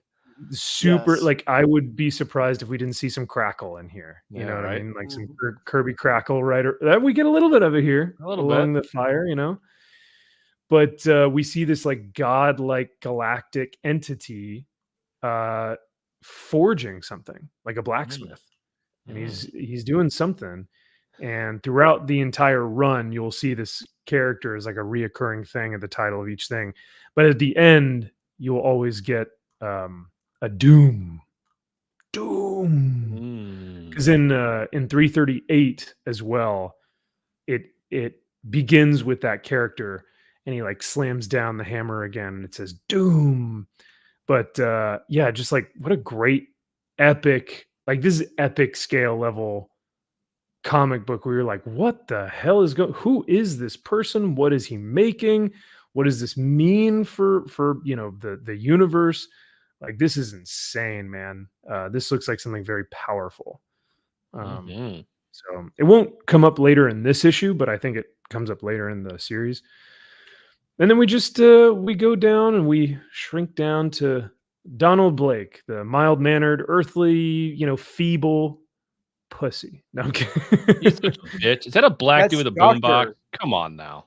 I mean, the boombox. Did he steal that? He probably did. Did he jive, just steal that? Damn.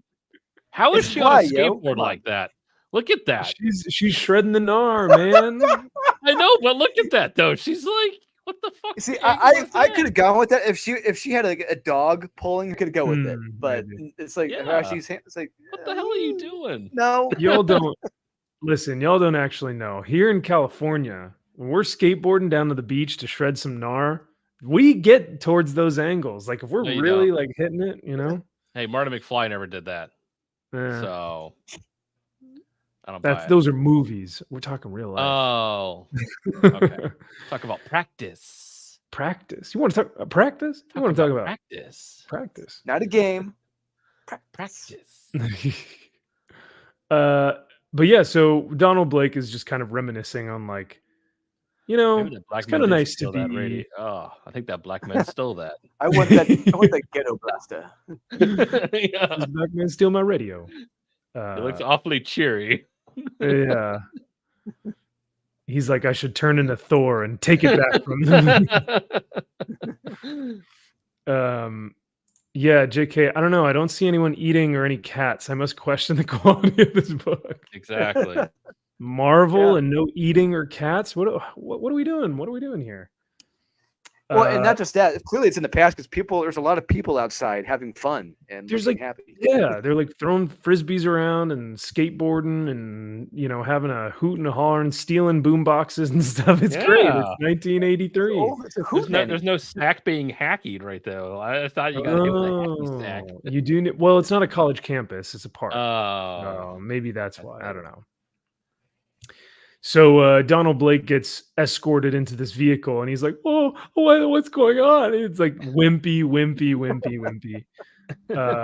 And I think it works though, honestly, because when you see the juxtaposition between like pathetic, weak, impish, Donald Blake to like the mighty Thor, it's a fun little juxtaposition in character work. And we get who's the random white guy in the eye patch? Oh, that was Lover. It's Scroll Nick Fury. Is it Jim? Right? Is it Jim Rage? Is it Jim Rage? Oh no, Nick Fury. Oh, Sergeant Rock. That's who it is. What's up, Zaxx? Good to see you, brother. Always great seeing you in the chat. So we get like the actual Nick Fury, gray temples, cigarette in the mouth, looking like. Looking a little bit like, why did I say Clive Owen? Charlton Heston. Sounds like Charlton Heston. I need something. No. Charlton Heston played him in True Lies. I don't care what anyone says what his character's name was. Yeah, no. If you watch True Lies, who he Nick, you want to see what Nick Fury looks like in Scream? Charlton Heston played him in True Lies. That was him. Yep. Okay. The Omega Spectre. Yeah, the Omega. Last Line of Defense. Yep. He looks like Clint Eastwood without the beard. Ah. But yeah, no, eye patch and everything, skin color and everything. Who thought we would have been saying that? Yeah, we get Nick Fury, and he's going like, Donald Blake, I know your secret. And he's like, well, don't tell anyone. You can't tell anyone. And he goes, all right, listen, that's fine. But right now, I'm not going to tell anyone. But right now, we need the big guy. All right, so do your thing because we're about to go on a mission. So Donald Blake slaps his cane against the ground of the car, and they fly into. I love this depiction of the helicarrier, of the shield like helicarrier that we get.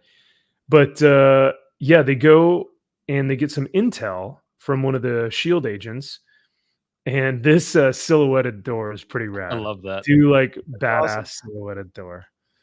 And basically what they're briefed on is that they've seen a spaceship, an unidentified object that is hurtling towards Earth, and as it's coming towards us, it has been taking out planets and using it for sustenance for the ship.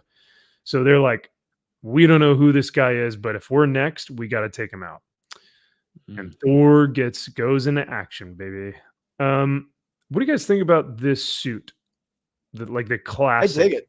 Mighty I Thor. like the classic. You like the? I love it and I miss it. Yeah, it's great. Yeah. Me too. Yeah, because I know there are iterations where he's got chainmail for the sleeves, and then there are iterations where the boots are changed, where he doesn't have like the crazy wrap boots. But no, I like this a lot. I think it works well. Yeah, I love the classic look. It's OG, yeah. Yeah, for sure. This is also something kind of interesting that we don't see very often in Marvel and DC books, but B plots and C plots. So, yeah. They can't even do A plots. You expect them to do several. Well, what they do is they do an A plot for the main story of the title, and it sucks. But then they do, like for DC, they have like the secondary story or the backstory, and that sucks too. Yeah, and it's like, but it's a completely different story that we didn't ask for in the comic. Yes, but it's only so that they can charge for $5 or $6. Correct. Makes You're sense. correct, sir. Yeah. But the B plot is it's fine. We don't know. What's up? Is that Marlon Brando? It sure does look like him, huh? No, but this is Balder the Brave. What isn't he in Superman? He's Zor-El or Jor-El, yeah. Yes, Jor-El, yeah. I'm Jor-El. I'm your father. So the B plot is fine. It's basically what's her name, Lady Sif, who's brokenhearted because Thor left her for Earth. He was like, "Whoa, she has two hands here. What the hell's going on here? I thought she only had one hand. What's going on? What? Whoa! Is there a new movie? Well, because in the Love and Thunder, she only has one hand. Lady Sif? Yeah. They took away her hand. Yeah. Yeah. We don't talk about that film. I don't remember that film. I honestly don't. I was like, what are you talking about? I don't remember that at all. There are so many of those Marvel films are so forgettable. Like forget it. Like, you know what film I think has been lost? I remember watching it, but I could not tell you a single thing that happens was Sony's Venom. I hated that movie, and I couldn't tell you what happens in that movie. I think there's a spaceship involved and an alien. I think that's what I recall. I just remember things being pitch black and them wanting to do fight scenes in pitch black because Venom is also pitch black. So that made sense. And I remember them saying symbiote. Oh yeah, I just remember a terrible performance by Tom Hardy. I remember Eminem singing Venom, Venom, Venom, Venom, Venom, Venom, Venom, Venom, Venom. But yeah, B plot, Sif is brokenhearted and she's looking for a fight. You know, not bad, not anything too crazy. Typical woman. Looking for a fight. Yep. Am I right? Am I right? We all know how painful that can be. So I've never talked to a woman, but I can only assume. I've read articles. Yeah, right. That makes me an expert. So the by the way, the artwork in this, I mean, if I haven't mentioned it already, it's glorious. It's classic with a hint of modern. It's beautifully inked, beautifully colored. There's enough detail, but not too much to where it's like right in between. It's not the detail that you would expect from David Finch, but it's not the lack of detail that's just like kind of Jack Kirby, very simple drawings. It's right in between that, and I think it falls perfectly for what Walt Simon needs to do. Where you care just enough not to get fired. Yep. I don't know. I'm pretty sure I'm gonna put just enough in here not to get fired, and for people to make it seem like, I kind of care. Well, yep. I don't know. If I look at this image and I go, that's like that's Walt Simon. You're giving it about 80%. Yeah. Are we doing bad takes on this episode? What's going on? It's not bad takes, but come on now. You can't just lay at the altar of this guy and say every panel is amazing. It's like, It's Kyle, compared to what we got from V for Vendetta, these panels are explosive. Suck. Yeah, compared to V for Vendetta, correct. In just this panel alone, there's more action than in all of issue 1 of V. What is that panel? What the fuck is going on in that panel? Thor just threw his hammer into the hull of the ship. At what? At what? What is that? What ship? What is that? He threw Meow Meow at the ship at Scuttlebutt and knocked out the guns. Yeah. What is that? Guns? It's nothing. There's nothing there. It's random colored pieces. Because they're gone now. They ceased to be. The Meow Meow blew them up. But where though? What? That could have been on anything. They're on the ship. I don't know. It was the ship. It could have been a passing asteroid or satellite. Come on. That is such in 2 panels before he says, I'm going to launch my, all batteries, open fire. And so Thor says, okay, well, I'm going to take out these guns. So obviously. No, he just says, let the hammer of Thor speak for itself. Speak for me now. He could have thrown it at anything. Again, the vessel directs an unprovoked attack at me. Okay. I better throw something at it to stop it. Maybe. Or maybe I'll use it. Maybe I'll just clip it. Or maybe I'll hit something else to then hit the ship. Or this is it was drawn better. This is a stretch even greater than Mr. Fantastic can reach. So. Speaking of stretching, what is that piece of paper Thor is moving around there?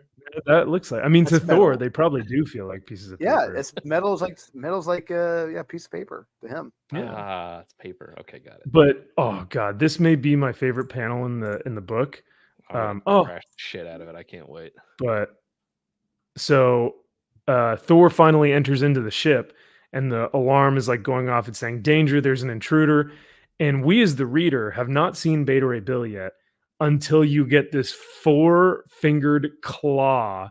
And you just see Thor's eye just like, what the F am I about to get myself into right now? Oh. And that takes over his entire face, dude. Like, this made me go, Thor could actually be in like legitimate danger right now as a god.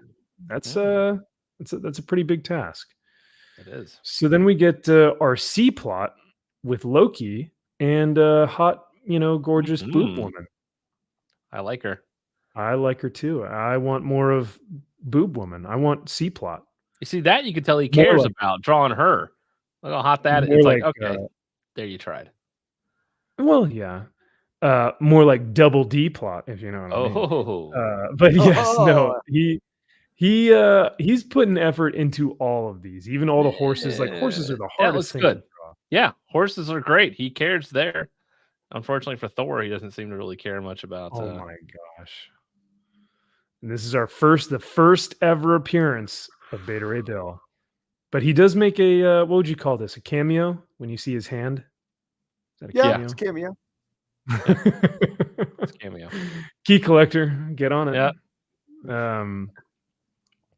But yeah, so Beta Ray Bill is in this kind of like robotic alien tech armor which I do like this look for him. I do think it is cool before he gets the actual Thor costume. But they basically duke it out because Thor thinks that he's a villain, but Beta Ray Bill thinks that Thor is the villain.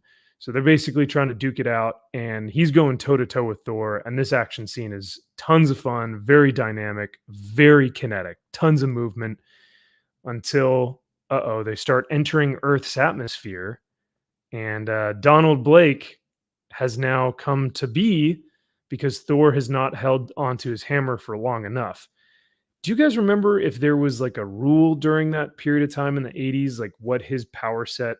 Because was it like, if he lets go of his hammer, it'll come back to him? It's like after like a minute. It's like after like 60 seconds or whatever, like he would revert back to Donald Blake or something like that. Yeah. Because he does become Donald Blake after not holding his hammer for long enough as they're entering Earth's atmosphere. And Beta Ray Bill decks the absolute F out of him. And I'm thinking Donald Blake, his head would be pink. And his body would be gone. It would just be gone. Yes. Yeah. He would cease to exist if Beta Ray Bill actually punched him. So, yeah, correct. He'd be like that boxer on the roof of Friday the 13th when Jason Takes Manhattan. Yep. Give me your best shot. Knocks off his head. Yeah, that's what would happen here. Right into a dumpster. Right. Yeah. Sounds about right into a dumpster. So as one may do, Beta Ray Bill is thinking, hey, well, I have won the battle, so the victory is mine, so I will take what is rightfully mine. I'll take the hammer, as my weapon, because I can use this weapon against my enemies. And he sees that the hammer is turned into a dumb stick. And he's like, the hammer has vanished.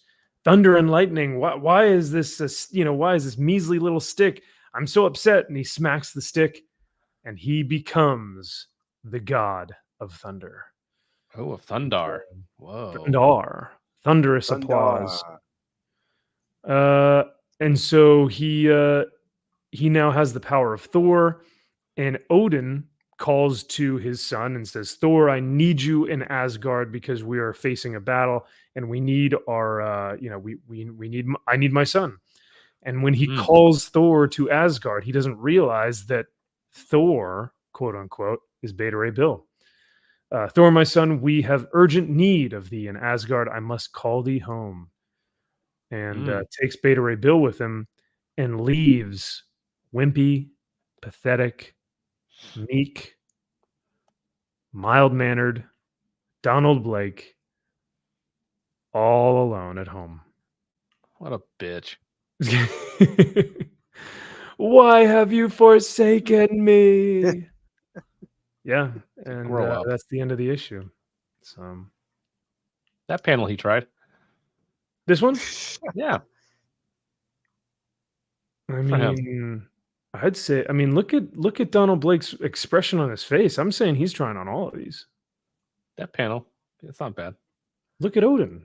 Odin looks great. Yeah, that character on that panel, sure. Like he does just enough not to get fired. It's perfect. Oh my gosh. You're so used to over-rendered Jim Lee that you don't actually know what, like, you mean real artists actually trying on every page and panel? Yeah, imagine that. Whoa. Yeah.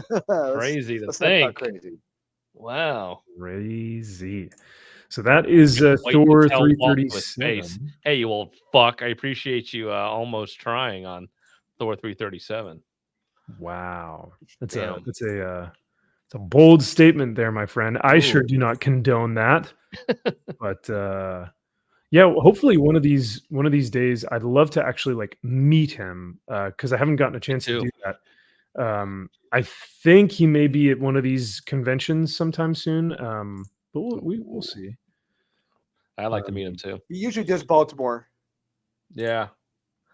That line. Okay. Bless you. Yeah, so what I'm going to do is we're going to put a poll in and we're going to say which was best or which was your favorite? Say favorite. Yeah, which was your favorite?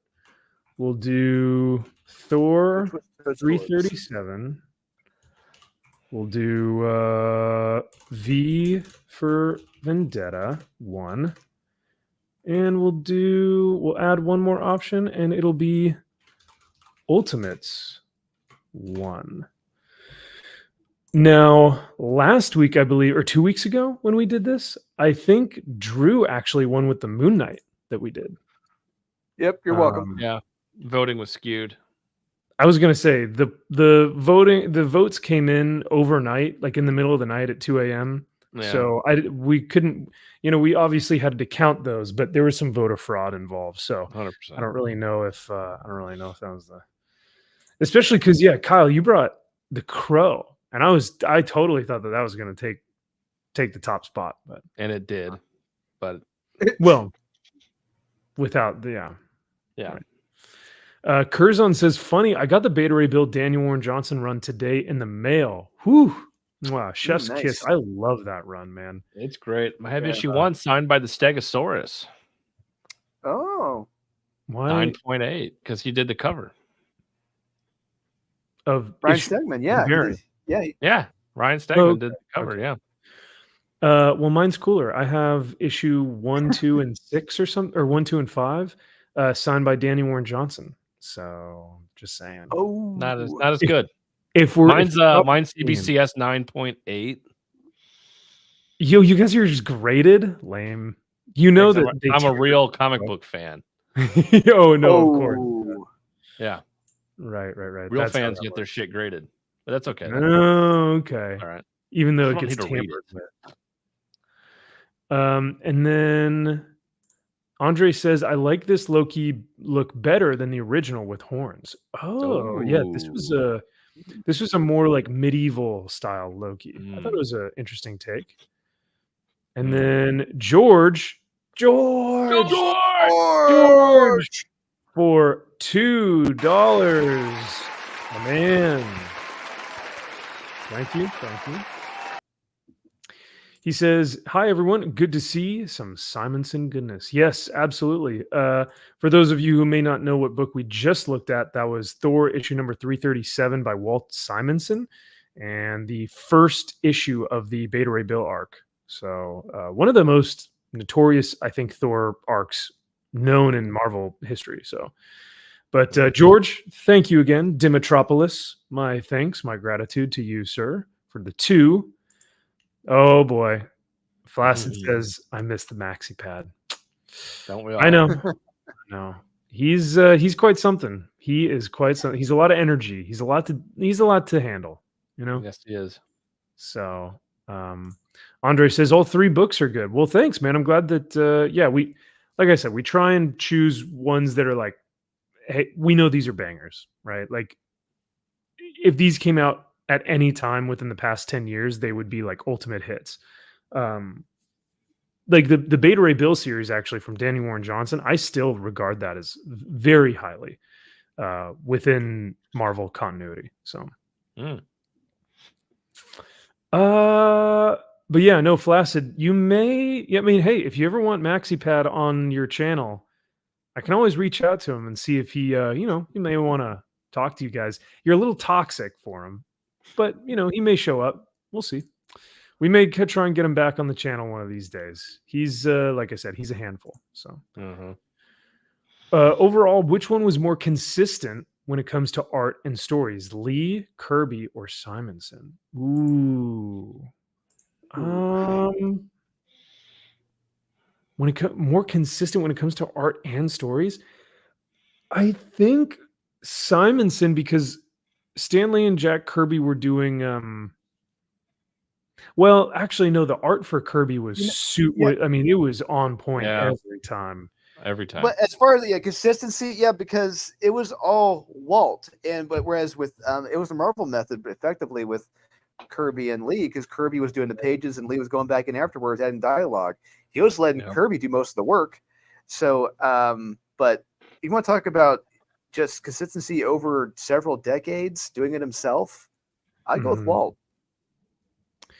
Yeah, I think that's tough to say. I would need to read more of both, honestly, because I like both of them, but I'd want to read like their early stuff. And try and read like 20 issues, just to fully get an understanding of like, okay, how consistent are these guys? But from what I do remember reading, like you said, Drew, there was a Marvel method to it, but Kirby's art always slapped. But Walt had the vision of having like a through line with his story. So I don't know. Rizkit for a biscuit says MaxiPad was fantastic last time. Damn. Is he better than me? Does he host a better show than the actual MVP? Kinda, yeah. Yeah. Yeah, he actually is. He's got you beat, buddy. Yeah, he's he's like if George gets the toupee. Yep. And he's like, so if you meet someone and you want to introduce one of us, you're gonna introduce him. And he's got you beat, buddy. Yeah, he's got you beat, buddy. Rhino Helix, member of the channel, says no MaxiPad. Well, I mean, the chat has spoken. There are plenty of people in the chat who like MaxiPad. So equal. Oh, we are the yin and yang to each other. Okay, I guess that works. That's fair. I'm trying to find MaxiPad's Twitter, but I think he has me blocked. Flaccid, there is an MVPness channel, Twitter account. But there is no MaxiPad Twitter. I think he removed himself from Twitter. So too toxic. I get it. Too toxic. Now, for the poll that we just recently put out, currently, and I can't believe I have to say this, but Drew once again is in the lead with Ultimates #1 at 53%. How many votes? There are 15 votes. That's why. Not a big enough sample size. Yeah, come on. Chat, if you guys are watching, we got almost 30 people in the chat right now. We got almost 30 people viewing. If you guys have not already, go ahead and like the video, subscribe, all that good stuff. But also cast your vote. Which one of these books was better that we just went through? Obviously not V for Vendetta, but it could be Thor 337. Ultimates was good, but I mean, really good. Thor 337. It's a classic. Classic.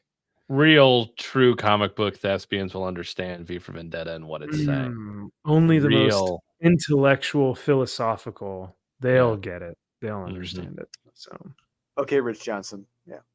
Yeah. Josh, this is meant for Drew, right? Because if you're talking to me, I'm gonna ban you. Oh. Yes, exactly. All right, well, let's get into some modern books because those were our picks for just whether or not you guys like them. Gosh dang it, Thor 337, 27%, V for Vendetta 20%. So V is in a third place spot. Thor coming in a close second, and Ultimates #1 is still at the top. Well, you do have a bunch of plebs in the fucking chat here. These people don't know how to read half the time. I mean, so let's be real. Half of these people like MaxiPad and Polly Phillips or whatever. Exactly. They like these people. They like their takes. Yeah, you're not gonna like V for Vendetta because you can't read, and that's fine. So you're just gonna look at pictures all day, and that's okay. I understand. Yeah. See, right here, perfect example. Yeah, it's not about the art; it's about the words. You just proved my point. Raphael, it's like I can't read, so I can only look at the art. No. Art sucks. I don't understand what these word things are. I'm just giving you a hard time, Raphael. Just kidding.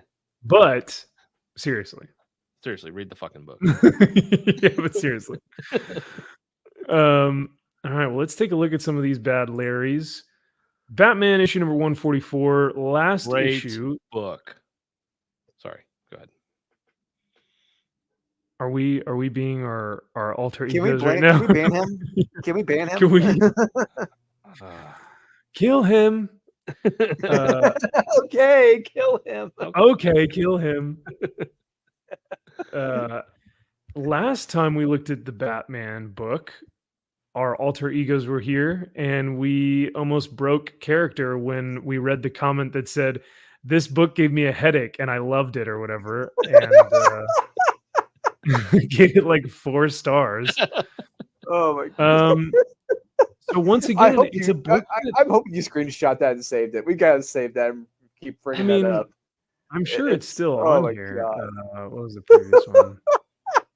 This was terrible. Why didn't I rate this? Yeah, this was awful. Issue 143 was like truly a nightmare issue. It made no sense. Yeah. And if you read the review by Avengers in Poor Taste for this issue 144, they'd tell you, "Oh, it stuck the landing. This was a great ending, great conclusion, very fitting to the story Chip Zdarsky was telling."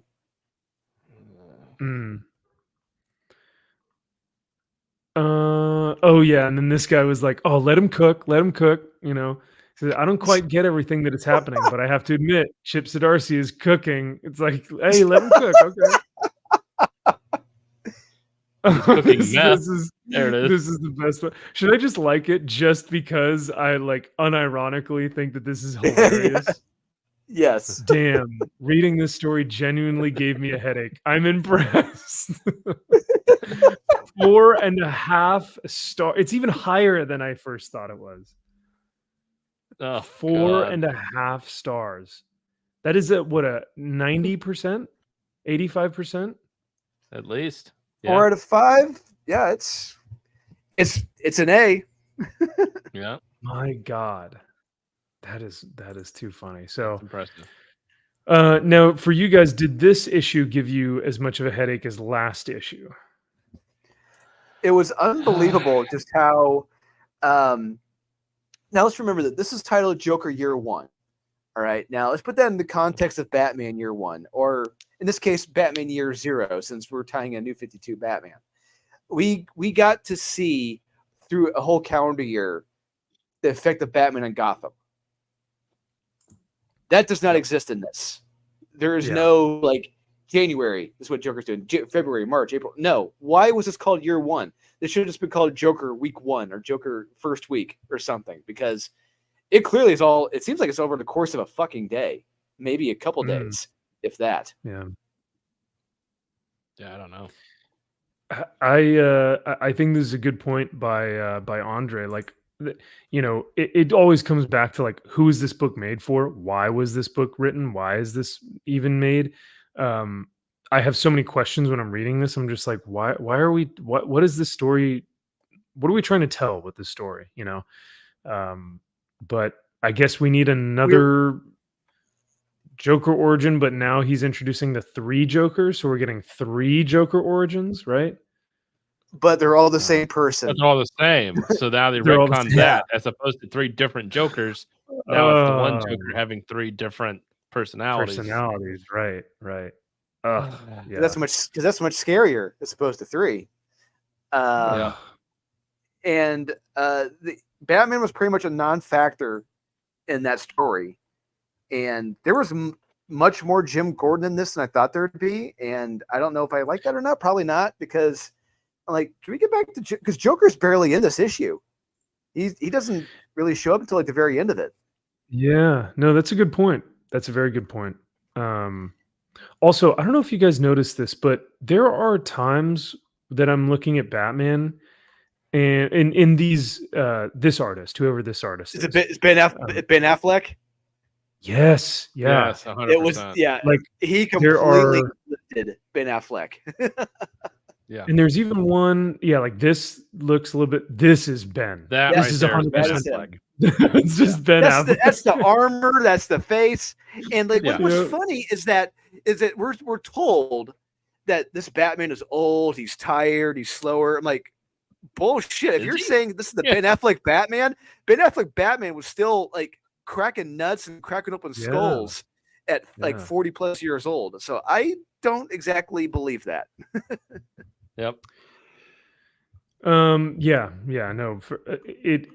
It does feel a little bit lifted. I know even if he's tracing, it's fine. I still think he's a very good artist, but I'm just noticing like, man, it's like when someone does Henry Cavill Superman, it's like, okay, you can see that the influence was for drawing this was Henry. But I mean, like, this is beautiful. Even if he's having to reference, like, this is still really tough to do. Whoa, Batman on a horse? We've never gotten that before. That's so cool and Never. unique. Well, who would ever thought of But, like, that? this I'd face, pick a donkey, Ben. but that's me. Yep. Yes, Oh, that's him. well, That's it. yeah, I'd this pick is the donkey. 100%. You know, yeah. And then there's a lot of, That's like you one- said, that's like there's the a last lot panel, of yeah. Gordon. I think really Joker shows up in a total of 3 panels, maybe 4. Well, he's Well, the clown are at you- the beginning, in case nobody could fucking see that coming from 5,000 miles away. Are You see you a clown with kidding me? balloons in a police station, and you don't think it's the Joker. It's like, you are a fucking dipshit. Ugh, Like, and that how? was Okay, so funny okay. to me. So this comic is so bad. I was nitpicking every fucking thing in this goddamn book because it is so bad how they get from panel to panel, and a lot of this shit. Oh, interesting. Yeah. The size of the from the beginning of this, when they're inside, That's Ben Affleck Batman right there, all day, any Yes. day, right there. like when they're in the GCPD in the beginning, when they're taking the Joker's statements and everything. I'm like, how big is this room? Where are people coming and going from? Because it looks incredibly small Yes. Yeah. when he comes in here. Like, this guy's desk is like right by the goddamn door Yeah. when they come in here, and so is her desk. But where is this guy talking to the balloon clown Joker? Like, where is he in relation to this room? Right here. Yeah. There's Where no is he? spatial awareness whatsoever. None at all. And so, like, already I'm like, this book is pissing me off. And I'm like, this is the Joker. So I'm like, why is nobody doing anything? I almost couldn't believe it because I was like, wait, you wouldn't actually make the Joker put a clown outfit on and pretend that he's hiding, right? Like, Yeah. it's so obvious that it's not, or Everyone's it's not walking past him. obvious. Like, what? I was like, what? Ugh. But yeah, Yeah, and you can see so- it from 100 miles away, like you Yeah. said. So then you keep going, and then go on down, please. God Yeah. damn this fucking book. Doing coke off Stand each other's here. butt cracks. Yeah, no shit. And then we cut to the other artist and all that bullshit with Red Hood, or I think that's who it is, right? In Yeah. here, he's looking. Okay, behind him, kicks him. It's okay. He stands up. He gets on it. How does he get behind him to inject him with something? You go from one panel where he's staring him down Yeah. to Yeah. literally right behind him. How No, did that's that happen? That's actually a really good Yeah. point because I see the needle here. He's Yeah. holding the needle, but how did he wrap himself around him to go, Yeah. get him in the neck? Yeah, That's- I would no, say that's a get good rid of that. Get rid of that next panel that says sleep. Eliminate that panel. Bring the injection one down below that, and have like the one to the right of where he's This getting one. up, like the action of getting behind someone. Yeah. Maybe Red Hood could have like punched and he dodged, like Batman dodges it, Yeah. grabs his arm and gets him in the neck or something. Like there needs to be some motion that Batman can get in there. But Yeah, you're right. or- Yeah, he just Or goes uses this guy's sight because he's now infected with Joker toxin or whatever. It's like, so then he'll obviously be sloppy when fighting. He'll be chaotic. And so he Yeah. can use that to his advantage, to where it's like, okay, he's not as honed with his skills as he would normally be. So I can use that to my advantage to be able to get him. It's like, there you go. Yeah. but no, So, he yeah. just get up behind you. It's like, so I've started nitpicking this shit. So I'm like, this book is fucking terrible if I have to do this. And I'm like, this doesn't make sense. This doesn't make sense. Yeah, Well, not fun with this book.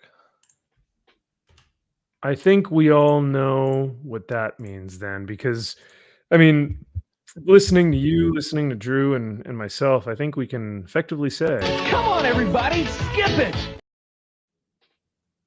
yeah, has there been a recent Batman issue that we've been like recommend? World's Finest. Yeah. It's been a minute. It's In a hot minute.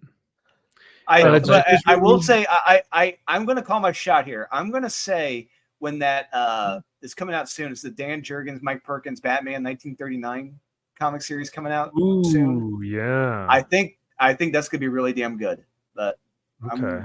I'm going to say it now. I think that's going to be really good. Dan Jurgens. Okay. All right. Yeah, I'm down for that. I mean, I honestly don't remember the last time I picked up like a Batman book, like a Batman titled book. It must have been City of Bane. And then I dropped Wow. it. Wow. So, yeah. As did most people. Yeah. Raphael says I really like Batman 125. I don't remember which one that was, but Was that the failsafe? Was that failsafe? Because then I would say Might have that's been, probably like, the first last time I failsafe. liked Batman. and I think it was only 3 issues. Like it was short. I was hoping that it was going to be turned into something cool, but that was fun. Dan Mora can only do so much. Yeah. Yeah. But the storyline was good. Mm-hmm. Josh says V should beat Thor. How dare you, sir? I concur. Well, yeah, of course, because that was your book this week. But But I mean- anybody with a brain would know that. anyone with a brain has a headache right now from reading V for Vendetta. In a good Anyone way. who And I want more of it. Yeah. And gave it 4.5 stars. Yeah. Yes. But anyone who likes classic comic books and enjoys superheroes and action and like heroics, To go with V for Vendetta. they would go with Thor. And Ultimates would be a close third, and that's fine. But I haven't checked the chat, but I'm sure the poll is steadily going away, or steadily, going. I think people are intentionally trying to. You know what? What if we did this next time? Here's what we're gonna do. I think chat. I understand what you guys are trying to do. You're trying to vote Drew into office. All right, I get it. Voter fraud is a real thing. So next week, we're going to introduce 3 books, but we're not going to introduce who chose what. How about that? So then it will be based only on merit and not on a popularity contest. I picked V for Vendetta because I was just curious if it held up. I wasn't saying it was a great book. So if we're going based solely on we're only going to pick the greatest books of all time, then it's like, well, then okay, then I'm going to skew it by picking a book that everyone's going to love. Sure. So yeah, I was using this platform to be like, hey, I want to go back and look at something I haven't read in 15 years to see if it still holds up. But now I know what your scheme is. So now I know the game. Well, I mean, it became this because the other thing that's funny is like I was going to use this to do that as well. Like I was going to go back and go, I remember reading this. I wonder if it's still good, or like I've never read this before. What is it like? I remember reading the first 4-issue or 5-issue miniseries of Chuck Dixon's Robin run, the Tim Drake one, and I was like, maybe I'll recommend that. And issue 1 was, meh. So I didn't, I was like, maybe I could recommend it, and we could read it. But I do like to use it as kind of a let's read these and see if they're any good, right? But Drew caught on quickly as like, I'm going to choose the best ones, and then I was like, oh well, I guess I have that too now. Then. All right, all right, I see what's going on here. We have what's up? It's Jaffiel. We have Rhino Helix for $10. Where's that applause, my man? Woo! Dude. Woo! Thank you so Where's much, that roof? Rhino, and also a member of the channel. Hey. You are a member of the channel, my man. Thank you, Rhino. I greatly appreciate it. He said, I misvoted in the poll. Ultimates 1 is a cool comic story, but V for Vendetta is one of those stories that elevates the medium of comics. It deserves the win. Wow. Talk to him, Frosk. Wow. Talk to him. Hey, let him cook. Let him cook. Let him Kyle. cook. I mean, Rhino's cooking right now. He's cooking. Dang. So Rhino, did you vote for Ultimates? Because we'll have to factor that in. Yeah, we will. But that is really interesting because now we're talking meta. Because if this what has this comic done for the industry? If we have to now think about that too, it's like, oh my God, Jesus.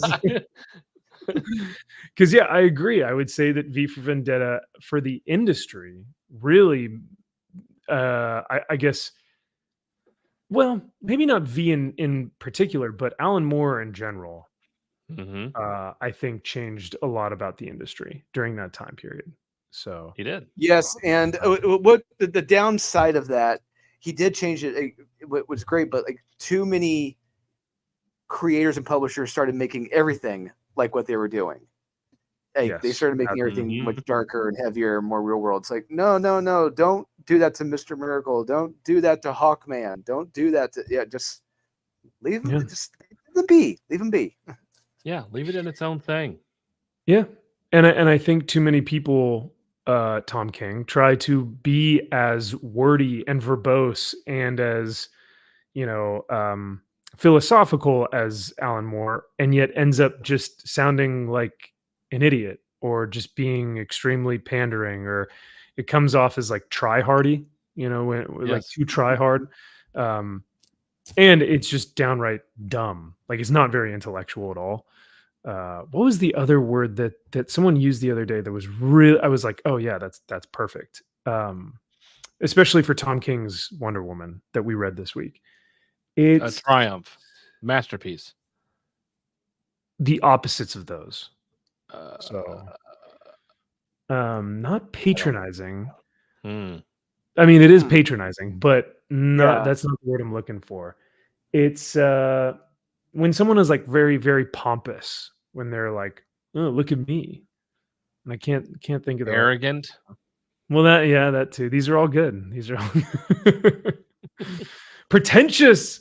Yes, he's pretentious. Pretentious. Yeah. I knew it was a P. I knew it was somewhere. Yeah, it is very pretentious. And I think that a lot of people get that from Alan Moore, because Alan Moore writes and then they try and write like Alan Moore, and it comes off as trying to be Alan Moore. And that's where you get the pretentiousness and the arrogance. So, yeah. Well, it helps when you're the first one kind of there. And then you have that. And then, because then everyone else is going to be, well, you sound like this person. It's like, well, I was the first one to do it. So, yeah. You also kind of, it's like artists though, like, you look at an artist and you go, man, you really look like this other artist. So you almost have to distinguish yourself and make your own style while still being very talented and creative. So it's a tough game. I mean, I don't think anyone has ever said comics is an easy industry to break into or to be successful at until now, where you can literally be mentally retarded to be a comics creator. Whoa. As long as you're not straight and white. Well, yeah, that's a big one. That's a big no-no. Big no-no. Yeah. And I don't mean like, oh, these people are mentally retarded, like as a joke. Like, I'm legitimately saying there are a lot of comic creators right now who would consider themselves mentally handicapped, like to the extent to being mentally challenged or mentally retarded. They like don't know how to read. So I think that's a prerequisite for being in this industry. But what do I know? For writing, you would think. Yeah, for writing, right? Yeah. So, but yeah, Watchmen started that grimdark trend. It really did. I think people love the deconstruction, which is also why I kind of praise Alan Moore, but also hate Alan Moore in a way. But it's not. Well, I guess I shouldn't, because he, people copy. Well, it wasn't just him. It wasn't just him. I mean, him, Frank Miller, and I forget who wrote Camelot 3000. I forget who that was, but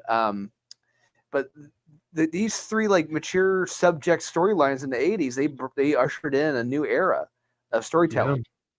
And for better or worse, some people took that and thought, let's make everything that way. No, doesn't work that way. Don't do it. No. Well, if you deconstruct everything, then you're not actually there's nothing to start at as a optimistic level. So you can't deconstruct anything because it's already at a shitty, dark, decompressed and deconstructed level. So it's like you're just now destroying something that's already been kind of taken apart. So Yeah, or things that didn't need to be taken apart in the first place. that's a big one too. Absolutely. So I'm happy to say that Thor is still beating V for Vendetta. So that is good. However, 16 votes. Ultimates is in the lead with 56%. Now, Rhino, if you did mean to vote for V for Vendetta, I think Thor and V would maybe tie, but Ultimates would still win. So we'll go ahead and end the poll here. Thank you guys for weighing in on that. But yeah, yes, thank you. That's another Drew win for this week. So you're welcome. Is it really a win? Yes. Nah. You know what? Every now and then we like to give out little, kind of trophies. Participation. Yeah, it's just like a little gold star. It's like, yay! Nice you attended. You were here. Yeah, good for you, champ. Yeah. I wiped the America. Yeah, it's like the Eisners. Yeah. Yeah, there you go. You just got an Eisner. Congratulations. Yay. Yeah. All right. Well, let's get back to these comics for this week. So, did you guys read Nightwing? Fuck no. Yes, Queen. I did. Oh, you did? Night I did Queen? not. Yeah. Drew, you want to give us a quick rundown of Night Queen this week? Since Kyle and I didn't read it, we'll just kind of briefly give an overview. But yeah. Batman and Nightwing work together. I completely forgot Nightwing can no longer jump, or he's afraid of heights. Yeah. He looks at there's a panel in this where it's a page where he looks at Batman. He's like, I can't jump, whatever. And Batman's like, yeah, okay, I'll do it for you. Don't worry. It's very strange. But yeah, yes, this happens, and there's apparently a copycat. There's a copycat of the heart stealer, heartbreaker. Heartbreak Kid, Heart Thief. Oh, Bret Michaels. There's a cop. Yeah, Brett. There's a Brett. Yeah, George Michaels. George Michael. Oh, no, Brett Michael. George Michaels. Brett Michael. George Michael. George Brett Michael is going around killing people in this. Huh. Interesting. Okay. So he can't jump off of high things? I was about to or say, just like, in that's general. his shtick. Like, that's who he is. Yeah. Yeah, it's he literally looks at Batman and says, I can't jump. I've got my fear of flying or heights. Batman's like, okay, I'll jump for you. Because a fear toxin from Scarecrow is infecting him. Maybe or something. I don't know. Who knows? Because was it during his time as a butt pirate on top of a ship with a mast, and that is giving him anxiety? I can't say no. It's possible. Interesting. I gotta say, it doesn't sound that enticing. Drew, what do you think? You gonna recommend this book for us this week? Absolutely not. Oh, I thought you were gonna say absolutely, but no, absolutely not. All right, that's fair. Come on, everybody, skip it. Well, pretty soon Tom Taylor, excuse me, should be off the book, right? Yes, he should be. I think it's coming up soon. Thank God. Who's taking over? I don't think they've said yet. ChatGPT. Yeah, probably. Hey, at this that'd point. honestly be better. So Yeah. Common sense for a guy in a wheelchair. Yeah. Put all the manatees. What was that episode of South Park with all the manatees in there? Yeah. And they just, like, the Family Guy writers. Yes. They just put the balls in the thing, and it comes out with like random topics. Yeah. I remember that one time. And then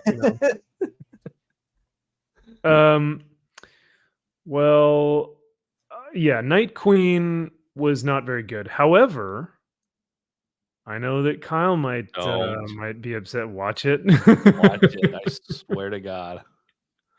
However, Ultimate Spider-Man #2 is an ultimate triumph, and it's going to save the comic book industry, guys.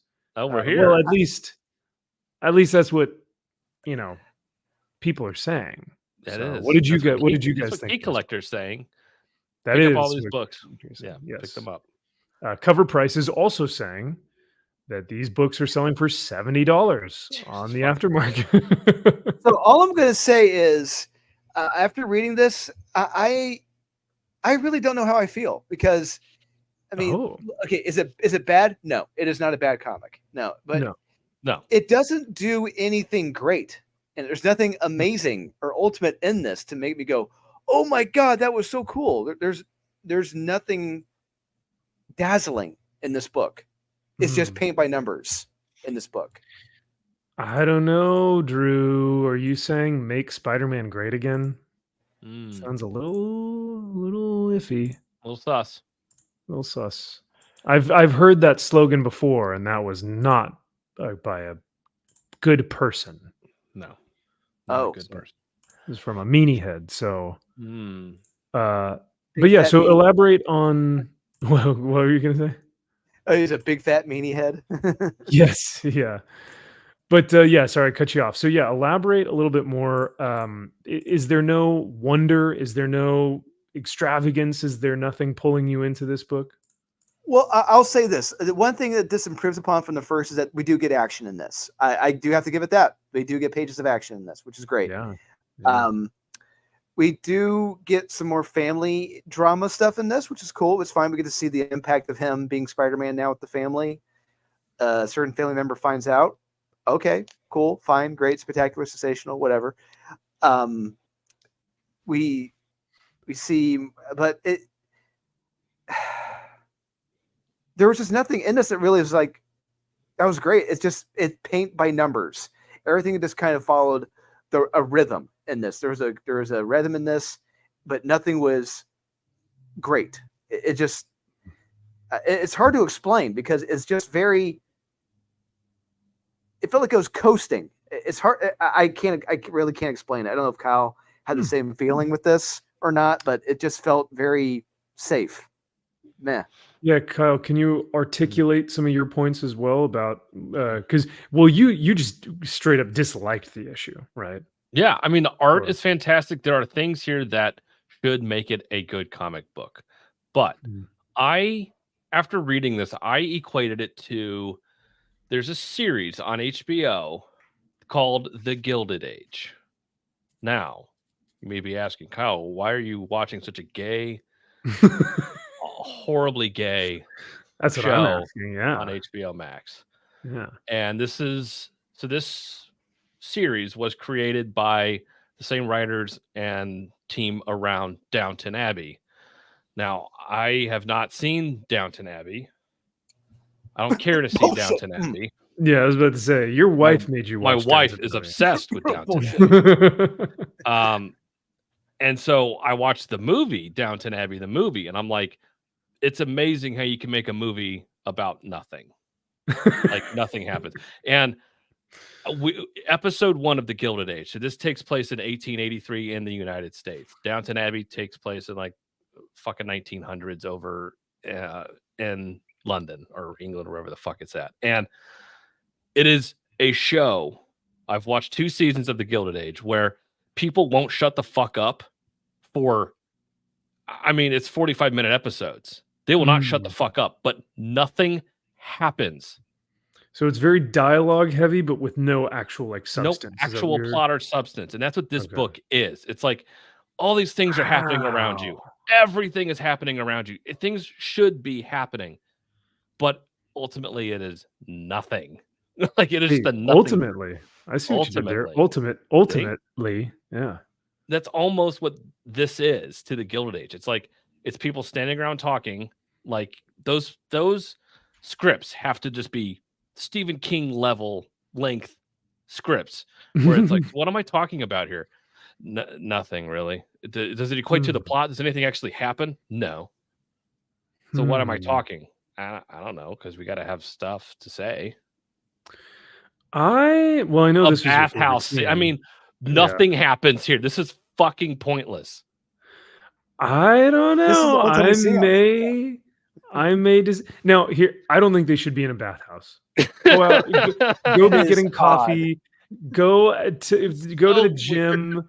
Like be training or in the car, like anything. Like Go why better the yet, go to a bathhouse? science expo where they're making like you see Alistair Smythe developing like the Spider Slayer technology or something. Sure, anything. Yeah.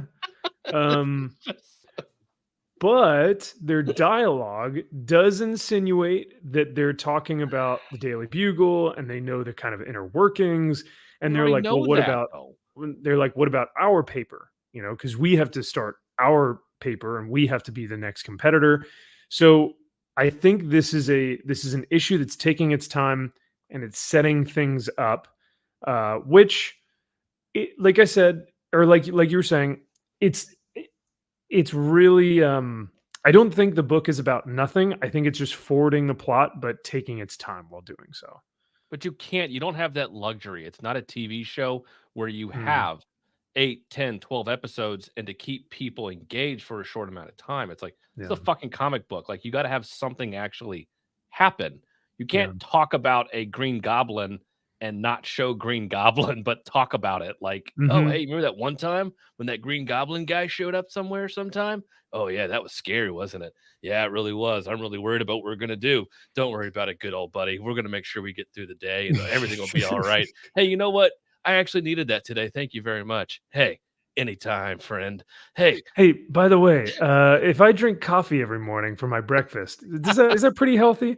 Well, what do you want me to tell you?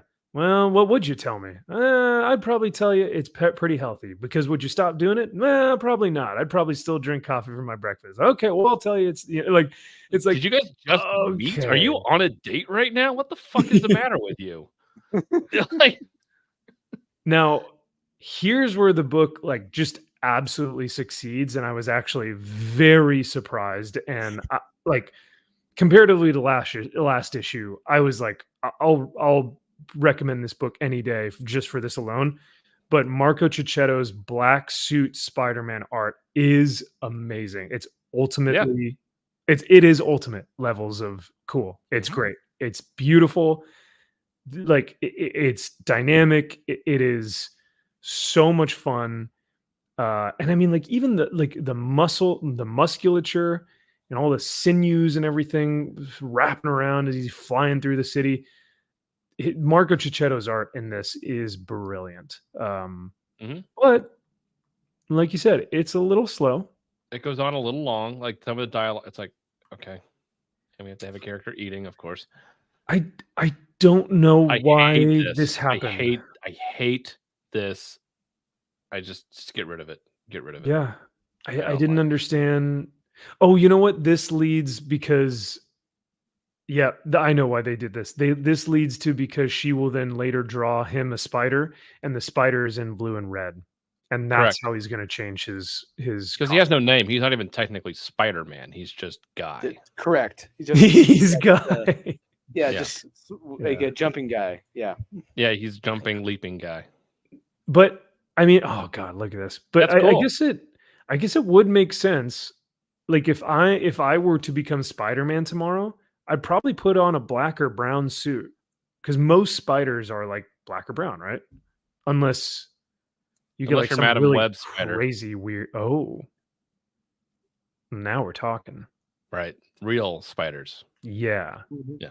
Which actually we see in Edge of Spider-Verse. Madam Web comes in she's in the last page or the last story here in this one. Whoa! I know, how cool is that? But yeah, I don't know. I liked the issue much more than issue 1, like much more than issue 1. Yes, likewise. Yep. But is it going to save the comic book industry? No, not even going to save Spider-Man. Like, stop being seduced by mediocrity just because it's not JRJR on the art. Yeah. And terrible dialogue that equates to less than nothing. At least this is nothing. So it's like that's less than nothing as current Spider-Man. This is basically so it's just a step up. Don't be seduced by that. Stop just being like, well, it's better than what we have now. It's like, so what? Yeah. We don't have to accept, like you said, mediocrity when it's like, oh, thank you for the breadcrumbs. At least it's not poop. Right. It's like, well, it's still not like I guess considerably compared to poop, breadcrumbs do seem, they're actually Sure. edible, Right. So like, wow, I can actually eat this, but it's still not sustainable, and it's not something that is, a 5-star meal. But Yeah. Did you see I mean, the do we end line? really? Maybe I'll give it one more day. Well, that was my next question. Oh. Are we going to get butt effed in the ass, Ooh. from the one more day storyline? Yep. And are we going to I don't know, man. I read that and I almost considered immediately giving this book a skip it just for that one line. And I was like, are they trolling us? It could be. Or like, are very, they? very well could be. Yeah. It could be. Because you don't say this line unintentionally. You say that very specifically. Oh yeah. You end the book specifically on that. Yeah. Or maybe there I'll was give it intentionality behind that. one more day. Yeah. But you waste pages on a Turkish bathhouse scene. I mean, come on now. Like the other thing too that I was a little, I understand it, but could Spider-Man have found Shocker at already a different breaking bank? Yeah. Because the first time he finds Shocker and he's like, well, this is what I do. Like, I'm supposed to stop you. And Shocker's like, oh yeah, you know what? You're right. And then obviously he gets fooled. The second time Spider-Man sees him, he's robbing the same bank at the same time of night. And I'm like, am I the insane one? Is that weird? I don't know. It just felt odd. It didn't feel right. Yes, it felt like It felt you like- were it just felt padding lazy. the It felt- runtime. Yeah. Yeah. It felt like a lazy excuse for a fight. Right. Yep. Yeah. Padding. Yeah. And then he fools him again for the second time. And he's like, please, my family. And Peter, like he normally does, because he's a compassionate guy. He's like, oh, you know what? You're right. He's a I'm sorry. sensitive man.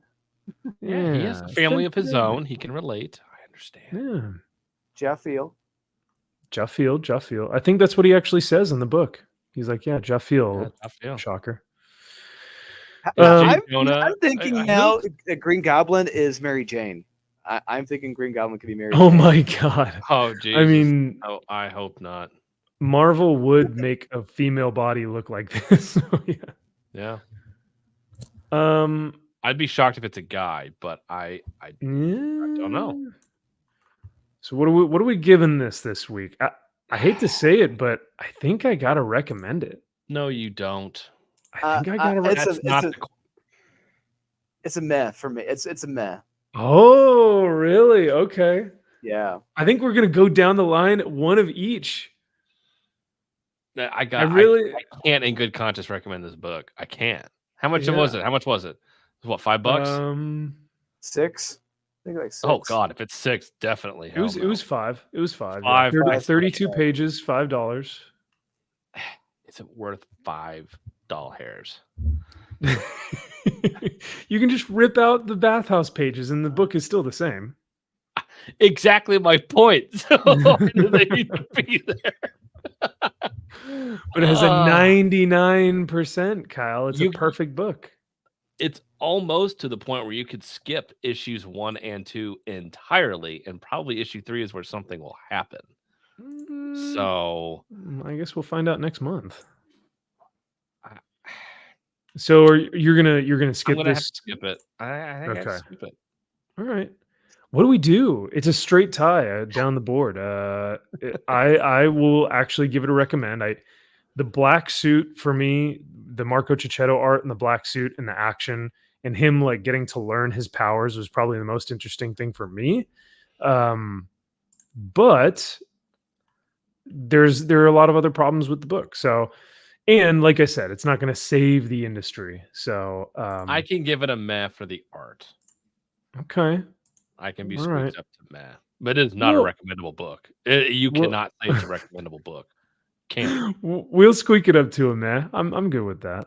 Meh. Yeah, that's fair. That's fair. World's Finest. I had a ton of fun. Speaking of a meh. Oh. Oof. Oof. Bad takes coming in hot. Yeah, the lessons learned in this, the action, the dialogue. I really had fun. I mean, I can't find fault in this issue. I I don't know agree. how you guys felt, but No, the book was yeah. fucking awesome. It had stakes. Darkseid is a fucking badass. In Oh, this, God, I love the Omega beams. Like when you see what he does, like it's like a Mortal Kombat like fatality. Like yeah, dude. you see, look at that. It's Dude, like, you see their skeletons. yeah, it's like, oh, that is so fucking cool. Like, So I haven't Yeah, read this the last is- few issues. Are we still in the Kingdom Come universe, or are we past that? Yeah, we're Still still in there. Kingdom Come. Okay. But look at just how much of a Chad they made Darkseid. Like you have two or four Supermen. two. You have two Supermen like trying to knock this dude out, and he wipes them away like they're flies. Yep. Like Mark Waid and Dan Mora made Darkseid an absolute unit in this book. It was terrifying. He was, And yeah. for me, it's a small thing for me, but like how Darkseid looks in this, it's back to his original garb. I hated what Jim Lee did to Darkseid in the New 52, but giving him all that shit Wow.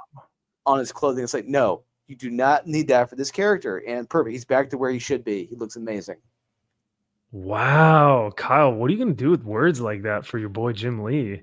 Well, Jim Lee does no wrong, but I do agree that But I do it think is, that was a shitty Darkseid. Yeah. yeah. But Jim Lee is Jim Um, Lee. I can't comment on anything all right. related to Jim Lee, but I understand. You're taking the Chris Stuckman approach. I respect that. You know? correct. Yeah, I'm I do. gonna mention it, but I'm not actually gonna talk about it. So, But I am a reviewer, so yeah. but you do criticize. Well, you're a comic critic, like a film critic Correct. would. Correct. Yeah. Okay. So you have a job, but you won't be doing that job. Correct. Okay. Yep. For positivity's sake, and by not mentioning anything about it, you're actually saying that it's a shitty design just by the nature of not mentioning anything about it. So You could look at it that way. You could see Sure. that from a certain Yeah. point of view, but Yeah. yeah. Or you'll say that maybe Jim Lee's creative decision was not that it was actually the editors who said, no, we don't. Jim, what are you doing? We want more crap on Darkseid's suit. Yeah. And Jim's like, you know who this is? no, I don't. Dark Side. Like he's got a look like he's got a shit ton of stuff on him. Yeah, like Yeah. come on. Help him out a little bit. But no, this is one of my favorite Green Lanterns of all time. You know, So cool. medieval Alan Scott Green Lantern. But Darkseid seriously is a terrifying presence in this book, which just makes the stakes that much higher. I love it. And Love it. Yeah. I goes after think the my end. what's I up? love it. No, I'm going back through this and just seeing like Gog and Magog fighting, Oh, and right, Darkseid yeah. seriously just walking back with his hands behind his back almost the whole time. I Yeah. love it. He is so uninterrupted by these pesky superhuman whatever. Like he sees them as less than nothing, you know. Yeah. I just love his posture throughout this book. But Mhm. this is my favorite part though, when Superman has to have a talk with David, right? And that's his name. Yeah, David, yeah. And they have to have when Batman gets angry about like, we had reinforcements, this could have been a winnable battle, but you had to be a fucking coward, you know what I mean? It's like, oh yes, Yeah, you killed Magog to prevent Darkseid from getting the other part of the anti-life equation, and they're like, why did you kill him? Like you didn't have to kill him. right. It's like, no, I had to stop Darkseid, right? Like we won. Yeah. Great. He's No, like, and they're all I'm a like, hero. Yeah. He's like, you guys should be worshiping me, right? I'm a hero now. Yeah. And Alan And Scott he's- Green Lantern's telling him, hey, why don't you? How about you just bang a couple guys like I did, and that'll make you even more of a hero in this situation. Yeah. Hey, you don't know what it's like to hide your true self. Yeah, my partner was plucked, so I plucked him. Oh, Like the last issue that he, yeah. we did nothing but pluck each other. Yeah. And then when he gets up out of bed, he's like, "Aye, Lieutenant," or whatever he says. Yep. Thanks for swabbing my deck, Lieutenant. Yeah. But Wish this you could line come from aboard. So you're standing at attention. oh my god, is that a flagpole or you just Yeah. That's a half mass. yeah. But yeah, Bats says something really interesting here. He says, because we simply traded one killer for another, and that's essentially what happened. Ooh. And you're like, ooh, damn. And then there's just the moment where they're just staring at each other, and he's like, fuck. He's like, you're right. You're right. Cuts like a knife. Yeah. Too deep. Yep. But once he concedes and he's like, you're right, I guess I'm the bad guy. Like, what do you want? You're gonna throw me in the Phantom Zone? Yeah, what do you want from me? And Clark's like, I don't know. Yeah. Like, I really have no answer. I love that. Yeah. What do you do? You know? Yeah. And but then Spectre shows up. Oh, so cool. No, this is great. Yeah, we get the Kingdom Come. It's like, yeah, look at what you did. Yeah. Like, you could have helped him. He's talking to Kingdom Come Superman. Like, this was your fucking fault. Like, you could have helped him, but look what happened. Because you didn't help him, you cut to the graves and you see all those people dead because you were a fucking bitch ass Superman. Because Batman says something where he's like, it's not that you left people when you did, it's that you didn't think that people needed you. Yeah. His mistake wasn't in thinking his mistake was in thinking he wasn't needed. And that's what it was. It wasn't that their Superman wouldn't help those in need. It's that he thought that he wasn't needed. Every world needs a Superman. Oh, yeah. Yeah. Every world needs a Superman. Superman. Oh, I thought you said ma'am. Oh, no. I mean, I guess it is ma'am. And yeah, this is the future that we could potentially get if Superman kind of, grows up. Yeah. Grows up. So, whoa, those look like really mediocre characters in the back there. we got Tiger Fire Guy, Tiger Face, and Jaguar Man, and look at Spider-Man. Nope. Fire Chains and Fire Chains. Ghost Rider. It's Fire Ghost Dragon. Werewolf. Ghost Wolf. Ghost Were Rider. Yep. Chain's got to be in there somewhere. Yeah. And Gay Superman. Gay Superman, and we got Guy. Got Alligator Guy. Guy. Yeah. Green Lantern. Is that a Blue Lantern or is that an ultraviolet? That's a Blue Lantern. That's Blue Lantern. Yeah. There's no White Lantern. But no, I World's Finest was like just chef's kiss to end this arc.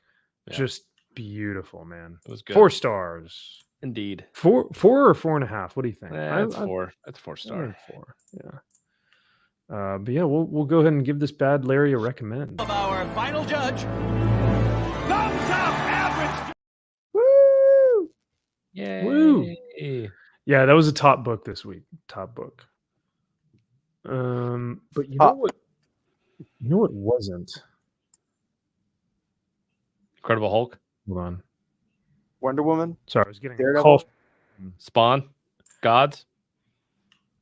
Oh well, I mean all of those, but Wonder Woman in particular.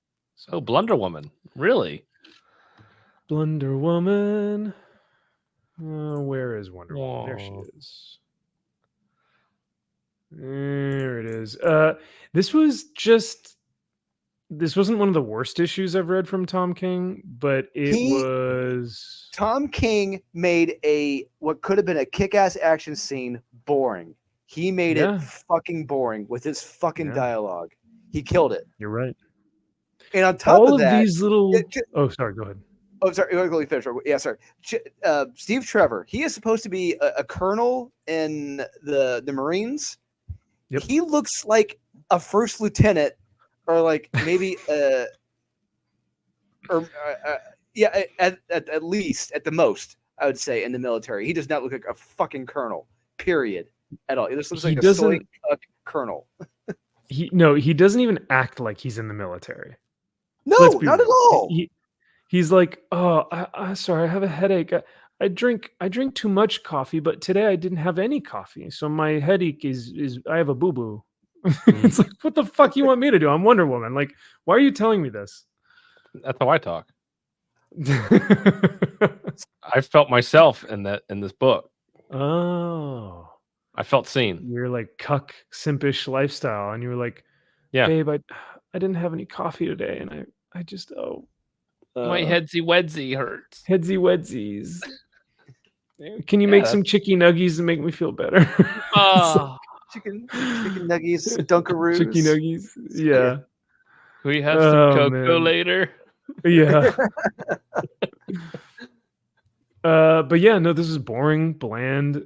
It was overly wordy. So anytime you see any one of these blue caption boxes, this is Tom King trying to wax poetic and trying to be like extremely I don't know. Knowledgeable. Trying to be something he's not, which is a good writer. Trying to be Alan Moore. Yeah. Yeah. Yeah, it was great. And every time I saw a blue dialogue, I'm like, I'm not reading that. So I'm No, like, I can just skip Yep. right through this. You really don't, in all honesty. Like you because a lot of the time it's just aggrandizing Wonder Woman. It's always like, and she's the bestest, and she did not hesitate, and she sealed her fate because she's Wonder Woman. She's the bestest is. Mm. Here was danger, and here was she. Oh man. Yep, glad I This skipped is- it. Yeah, this is how I feel.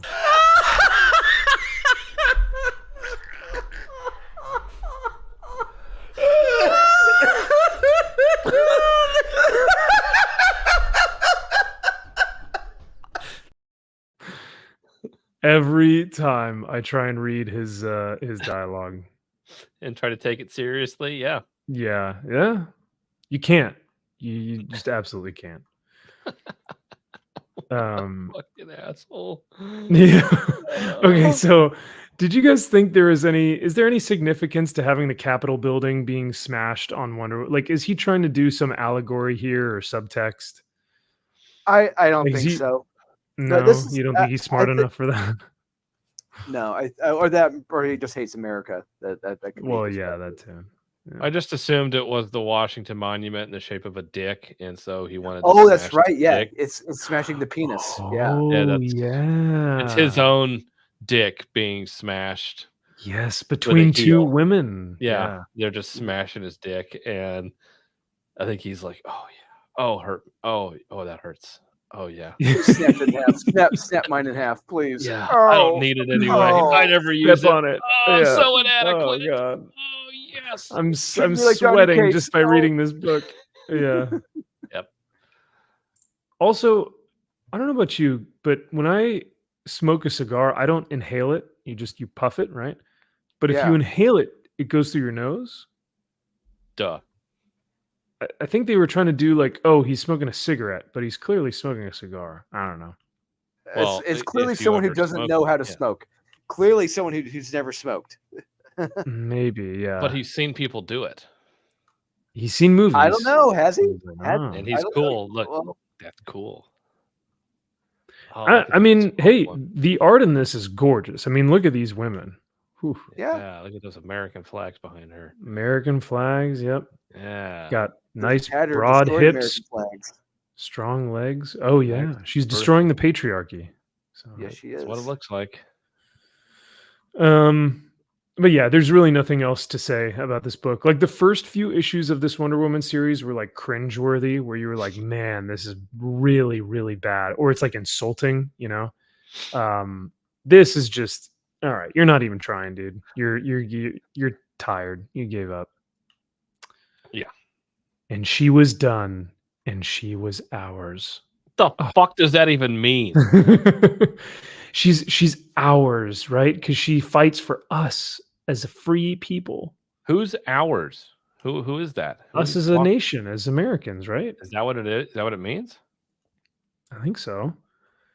Or so she had us believe, the clever girl, as she took one more step toward our inescapable Fucking debasement. damn it. Dear God, what a fool we were. Who's we? The readers, the Sure. citizens of the U.S., the audience, all the men that she's defeated. I don't know. Oh my God. Oh, this line. I forgot about this. Darkseid's daughter says, "You are nothing. Look at you, except that you are defeated and die." And Diana says, "No, thank you." Like, No, that's supposed to be thank funny, you. right? Like Like, stars. it has to be. It has to be. Like I.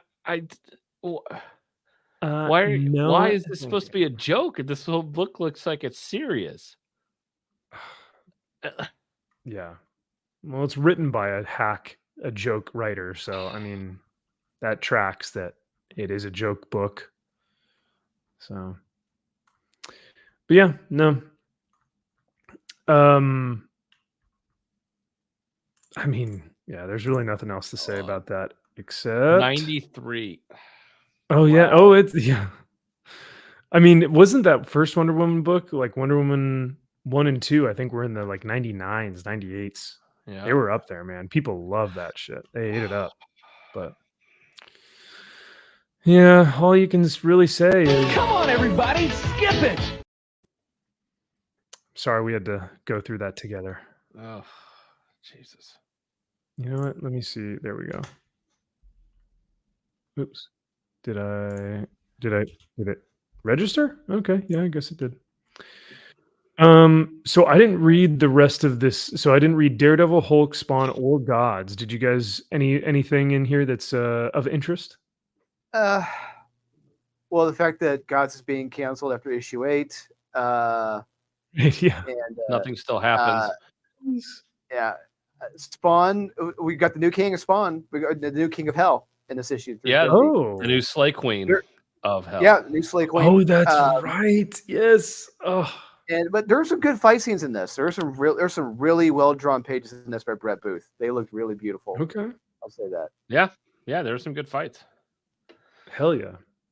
Wait, is who's writing this? Is the Todd It's- father not writing this? No. He's doing additional dialogue, but I think it's McConville is the guy's name.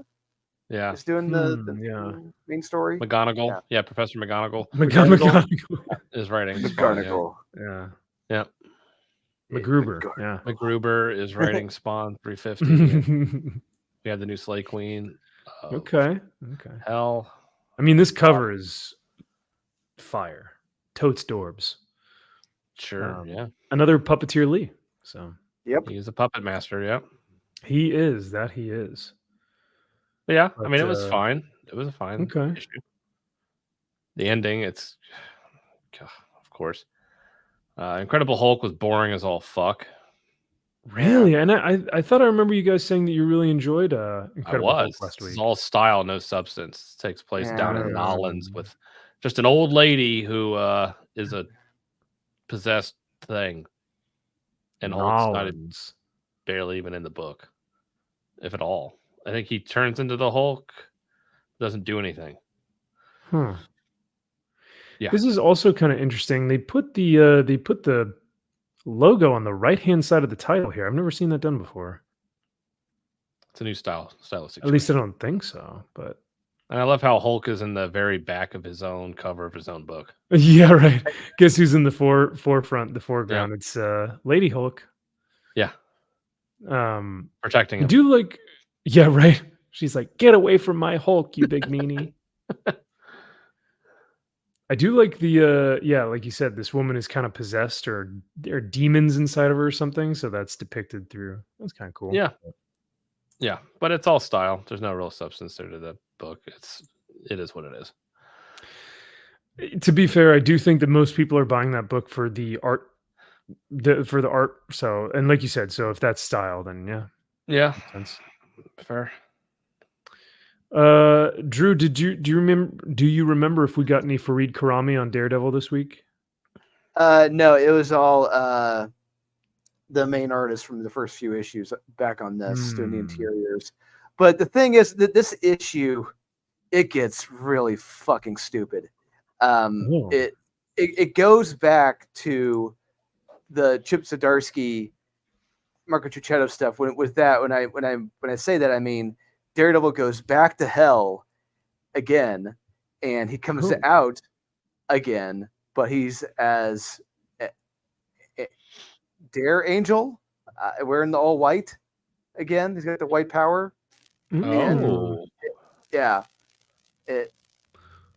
That issue, I didn't mind that issue though. That because remember we read that. I don't. I don't mind it. My issue is we're going back to that. This should be this whole run should be a back to basics approach with Daredevil, street level approach with Daredevil. We already did that. We already went to hell. We already got the white power Daredevil in hell coming out. Great, the white power. Yeah. The KKK. Yeah, but we're going back to that now already. No, this is your chance to make something new, different. You don't need to rely upon that. It's like I said, start from the scratch. But you're having to rely upon that now. It's like you're already showing your weakness as the writer, in my opinion. Damn. That is unfortunate that he can't seem to like pave his own path with this new storyline. And like you said, we need to be going back to basics for a lot of these heroes. Back to street level, fights. He needs to be fighting crime. Because is this taking place during the gang war? Allegedly, well, it doesn't come up at all in this issue, from what I recall. I think that might be to its benefit though, because gang war. Oh no, I agree. Yes, I agree. So that's serious stakes. Yeah, right. All the army of people in Amazing Spider-Man fighting each other and for whose gang they want to take over. Yeah, looking like Anchorman. Anchorman 2 is ridiculous. For real though. Yeah. I didn't read anything else here. Do you guys want to get into Cobra Commander? Justice League versus Godzilla versus Kong. Oh, who is reading this? Don't you dare just slide on by like you're not reading that. 5? Yeah. Look at that shitty cover. It's such a great cover. God. You see Godzilla right back there in the look at that. You can see what is Wonder Woman? She's ready to attack. She's like, oh, look out, there's Godzilla. I better be on the defense here. This whole fucking event has been nothing but a bamboozling, hoodwinking money grab. It has been boring. It's been stupid. It hasn't been exciting. It hasn't given me what I wanted at all. I could not care less about Green Arrow on an island, talking to the natives, trying to find other monsters. I don't give a shit. I'm here to see them fight Godzilla and Kong. They do. They fight all the Titans are there. We're getting Krakens. We're getting all kinds of shit. It's exciting. It's fun. Like I love JK, are you reading? Yeah. Are you reading this? Or do you agree with their sentiments? I read the first issue and I was like, no, I'm out. I'm not. Kiddo has loved it. All right. Well, see, you know what? You know what, JK? That's what it is. Kyle and Drew maybe have, or no, Kyle just has a child brain. So clearly, really the one that actually appreciates a real writer. V for Vendetta, yeah. Yeah, you're right. I get what they're trying to do here. It's old kaiju, old fun Godzilla, old school storytelling here. Well, Kyle, I would say to that, you know who did it better didn't have to need this much shitty dialogue in it? Matt Martin on his Red Man series. That's different though. That's different. This is with you got to bring in Justice League here. It's you're juggling a lot of things here to be able to do that perfectly here takes skill. Oh boy, They let's have get skill. Ultra Mega back. You guys remember Ultra Mega back in Oh, 2021? I miss Ultra Mega. I completely miss So that. fun. Yeah. Where there's This like is rivers better of than that, blood and guts. and because I like to People see using, like, Superman. using yeah. teeth as canes to walking through the streets. Yeah, I Yeah. love That's right. Yeah. No, this is great. Well, JK, I am glad to hear that you and your kiddo are loving it because there's nothing more. I really think like movies, books, stuff like that bonds us together to our family is great. So, but when it comes to Justice League versus Godzilla versus Kong, Solid recommend. I think Kyle's going to give this one a recommend. I haven't read it, so I can't say anything. But after issue 1, I was already like, nope, bait and switch. So. However, Jamin, you're right. I enjoyed Jurassic League for what it was. I don't think I'd ever say I love it. It was fun. Jurassic League is actually a fun book for kids, I think. So Yeah, so is this. And so is for people who love Godzilla or King Kong. okay, all right. Or not. Now this book. I loved it. I had so This much book. fun reading this. I'll let you take over on this one for just a quick second. I'm gonna grab a drink, so I will be right back. But yeah, if you want to talk about, because I know you texted me and you were like, "There's a page in this book," and I know. Well, exactly not in which this you're one. thinking of. There's a Oh. page in GI Joe. Is in GI Joe this week. Not Cobra Commander. Oh, okay. But Cobra Commander is like a pimp in both issues this week. Yes, yeah, very much. I So. loved it. Yeah, I had Yes, he so is. much Yeah, fun I'll with let you this. take over. Yeah, so we're going to where I used to live down in Florida, down to the Gatorville, and good to see these backwood guys having a little fun with someone, and taking them for a little ride, taking them for a little spin. And you got Cobra Commander out there with his guardian, if you will, making sure that he finds the Energon down there in the Florida bayou, and the guy doesn't exactly trust Cobra Commander, but he knows. Give him some time, and he'll be back. He knows he'll be back on top. But yeah, this whole issue was just fun from beginning to end. Just the shenanigans to get into, the mystery, just who are the hell these backwoods rednecks and like who they're tied to. Yeah, I enjoyed this. Yeah, it was an interesting book. Like I was reading it, I'm like, this doesn't feel like a G.I. Joe book. Like in a good way. That can be a good thing. Yeah, in a good way. Yeah. No, it was a good thing. I'm like, this is something completely different from what you get out of G.I. Joe. And I'm like, this is so fucking cool. Like everything felt like it had a purpose. I don't know. I was so engaged reading this. Like I could not wait to get to the next page and just to keep reading it. I'm like, this is so interesting and entertaining, and it's badass, and it's these guys are fucking creepy as shit. nuts. And I'm like, Yeah. this is real stakes here. I'm like, they're actually chopping people up. I'm like, this isn't some G.I. Joe where like we're gonna bonk you on the head and it's like, oh, we're gonna keep you tied up, and it's like, no, we're gonna chop you up into pieces. Like, it's serious. This was a lot of fun. Each one of these G.I. Joe books has like a voice of their own, because like you've got Yes. Duke. Like Duke is like an espionage. You know, Yeah, it's like totally different.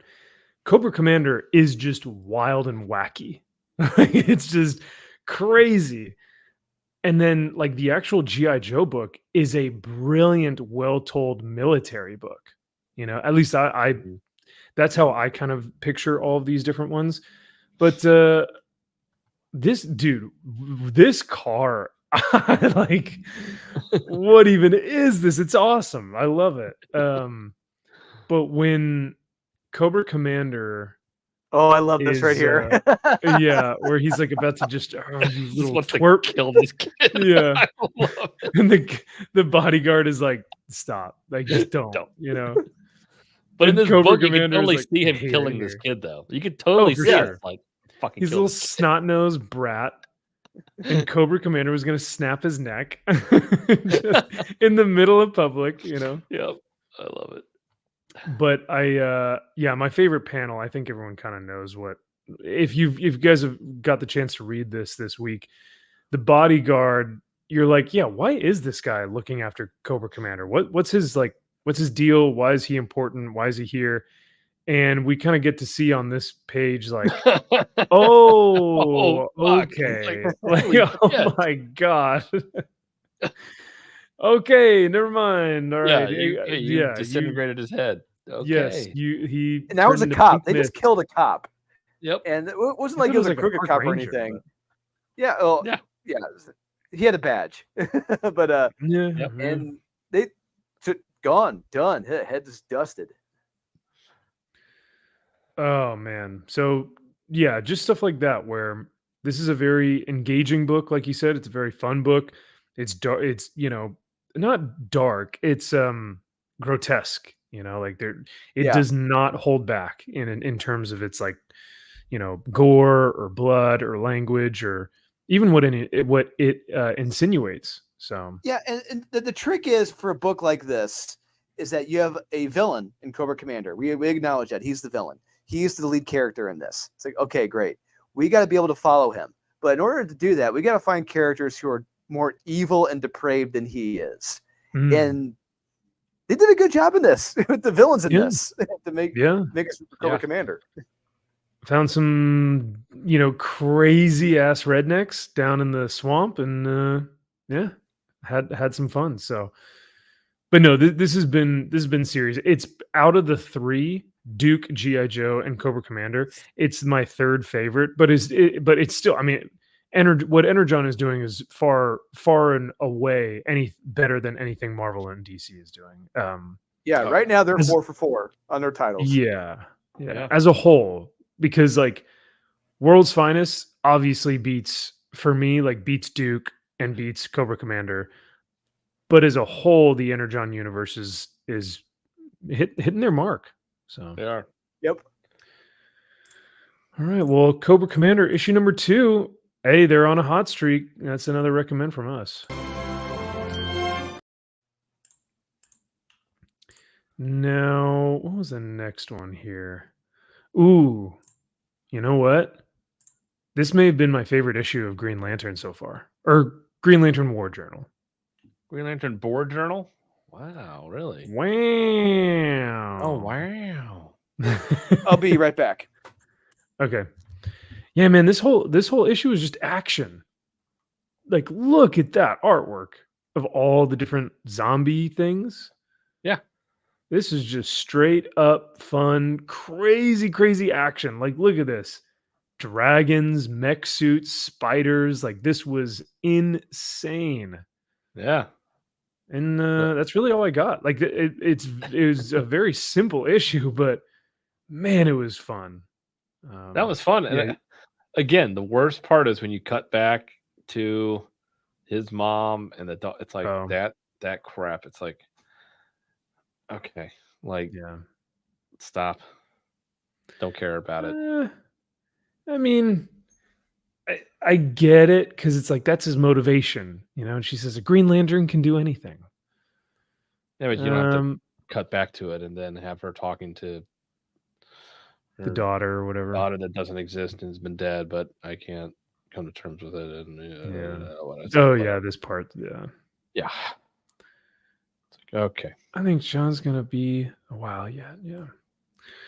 Yeah. Thank you. Sure. Sure. Thanks, Ken. It's good. No, it's a fun series.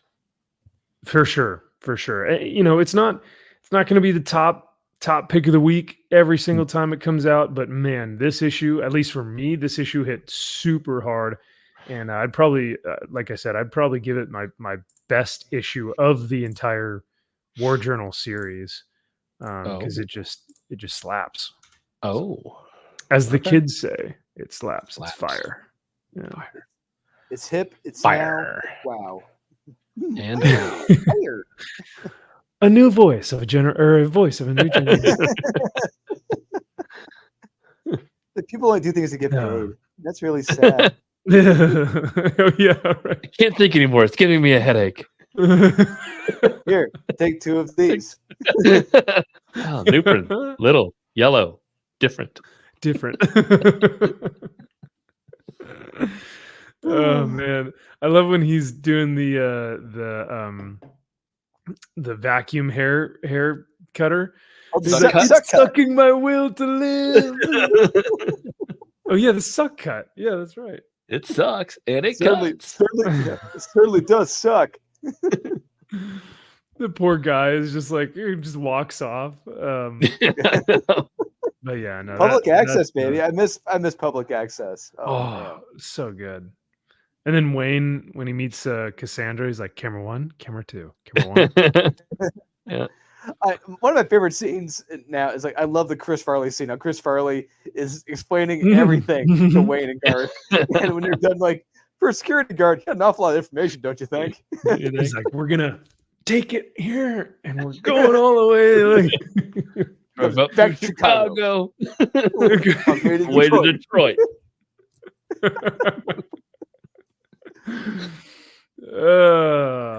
And that Alice Cooper concert was sick. Oh yeah, it was. How they filmed that, and Alice was like, yeah, such a rad interaction between that whole group. Did you guys like the second movie or no? The second Wayne's World? That's good. It's got funny parts in it. Good. Yeah. Oh man. Well, and then my favorite line, I don't even own a gun. What would I do with a gun rack? Miniguns that would necessitate an entire rack. Yes, yeah. What am I gonna do Oh, with a gun rack? And you had Ed O'Neill randomly coming up to a couple points in the film.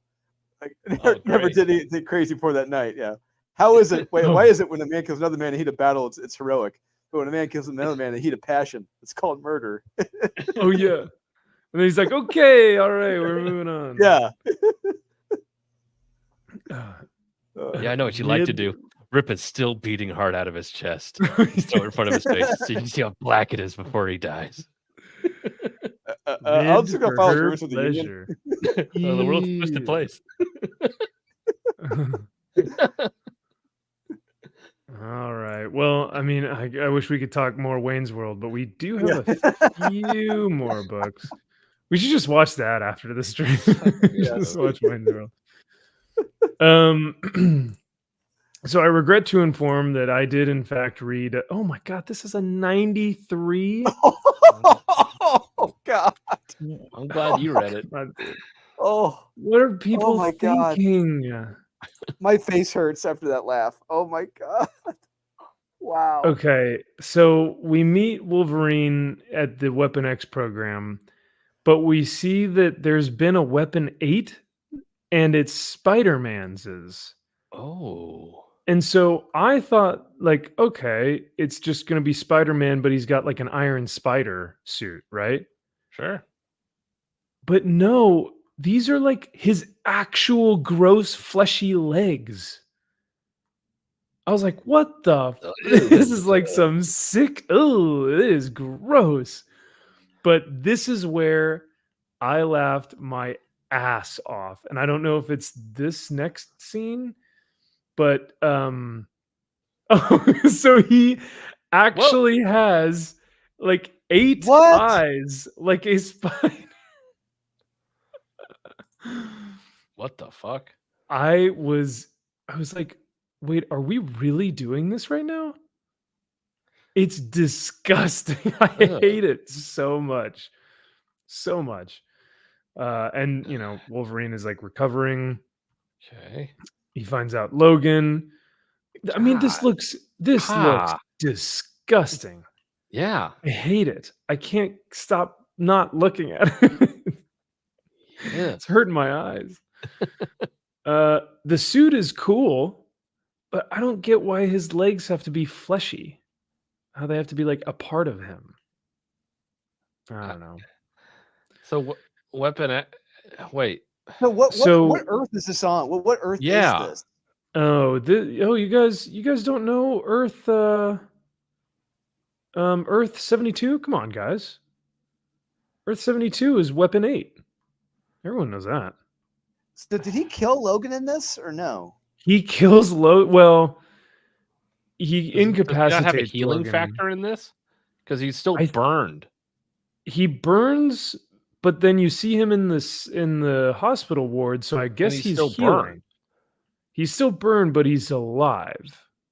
So I think he's just healing. But why is it taking him so long to? Does he not have a healing factor? That's a good question. But what's even weirder is during this whole Weapon X program, during this whole time, Wolverine is kind of in and out of consciousness. Like he's moving in and out of like being, am I a weapon? Am I an animal? And am I a man? What am I, right? But when he's talking to Weapon 8, he's like fully conscious. He's like, we got to get out of here, man. Like, I know you're working for Stryker or you're working for so-and-so, but like, we have to get out of here. We're weapons, don't you see? And he's like speaking very intellectually, but during this point in time in the Weapon X program, he is like an animal. But yeah, Spidey Weapon 8 takes him, sets him on fire. So then, what's this guy's name again? I forget. Colonel something, Colonel Thompson and the doctor, they ask him, they say, hey, we need you to kill another one of these individuals, another one of these super beings, and it's Cap. So they try and go get him to kill Cap, but he's like, I'll kill him if you tell me what my name is. And they're like, we're not going to tell you your name. Your name is Weapon 8. And he's like, oh, I know that's not my name. I know I'm, like a person. Tell me what my name is. So they finally tell him, your name is Peter. And he goes, oh, I like that name. Look at this panel. God. What? God, yeah, that looks so bad. it's Stuff of awful. nightmares. Yeah, I hate the eyes. It is so, it makes me want to throw up. God. But Cap breaks one of his spider legs and just completely bashes his face in with a headbutt. Jesus. And so finally they call him in because they're like, okay, you're done. You're done. We got to bring you in. So he comes back in. They're like, all right, good job, soldier. You didn't win, but hey, at least you're home now. And now he knows his name. So what? And then this one is about a Zoomer girl who hacks into everything, and she's the bestest. And her name is Spiderbite because like a terabyte or a megabyte. Like a terabyte or megabyte. She's Cute. Spiderbite. That is adorable. That's good. That's pretty good. And she has to be black. And Spiderbite, yeah. Not Spider Boy, it's Spiderbite. Females in STEM. Yeah, women in STEM. You gotta have it. So they get it done. Yep. We get a little bit of a capitalist messaging. She's like, why are you stealing money from, people who are gambling it, from the most unassuming people? Why not take it from the rich? And he's like, because it's easy, my dear girl. It's, this is more fun to be evil. Elementary. Evil. Yeah. And then she can make multiple of herself. It's dumb. But she's an and then, AI. It's AI. It's not even her. I think she takes off like a VR headset. So she's not even there. She can hack into the mainframe. She's a hacker. She at one point she literally says I can code. And it's like, okay, so what does that make you? That's your superpower? Yeah. And then look, guys, it's Madam Web. Whoa. And Miguel O'Hara. Care to explain how to do that, Madam Web? It's my thing. I summon people. Oh. So she's like, Miguel O'Hara, I need you to choose a team of all these spider people. And I was like, all of these spider people suck.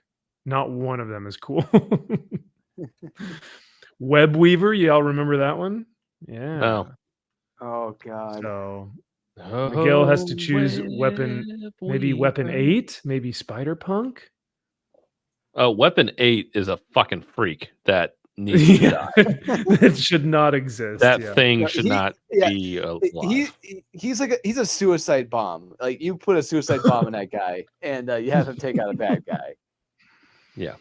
Are they saying that Miles Morales is Spider-Man right there? I was just about to say, how funny is it that they put Spider-Man over the Miles Morales picture? Because Fuck off. Miles Morales is Miles Morales. Correct. Yep. Yeah, that's it. I mean, that's the book. This was garbage. I mean, this was terrible. But sorry, I took more time than I wanted to on this. But anything that deals with my favorite storyline of all time, Weapon X, I have to read it. So it's fair. But clearly, Come on, everybody, skip it. We can skip that one. G.I. Joe was good, but not great. I don't know how you guys felt about this one. Well, I liked it. I loved it. I thoroughly enjoyed this issue of G.I. Joe. Okay. Yeah.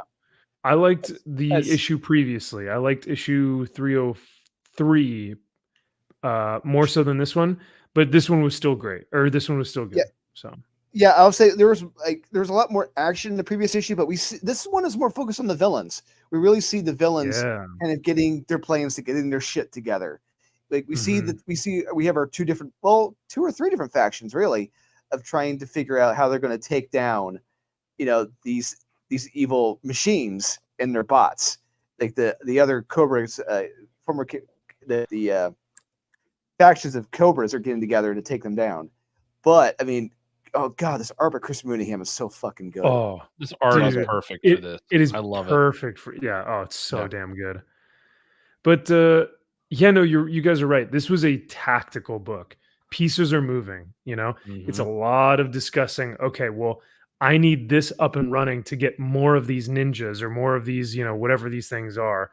I need this, I need that. We need to position ourselves here. Where's our other units coming for reinforcements? Like very heavy with tactics, which I thought was cool. Yeah. We get some Cobra. Ooh. This is what I'm talking about. This scene with Cobra Commander, like these 2 pages or whatever, his giving his speech. So I'm going to be on the aficionados tomorrow, and I've got the best of with Wes, and I'm going to bring it up to Wes. I think this is one of the best Cobra Commander pages we've ever gotten, and probably the best speech, one of the best speeches he's ever given. Because I'm not going to lie, I would follow this guy into battle in a heartbeat after what he says here. Whoa, really? Uh-oh. Wow. Yes. Well, Drew, we can't say that. I don't know if I'm going to be on that side. I know. It sounds bad, but it's like he's pretty damn convincing. He comes across as a true leader here. He's confident. Interesting. Okay. He's confident. He's strong, and it's like that's what you need in a leader. And he's fucking Cobra Commander. I love it. Yeah.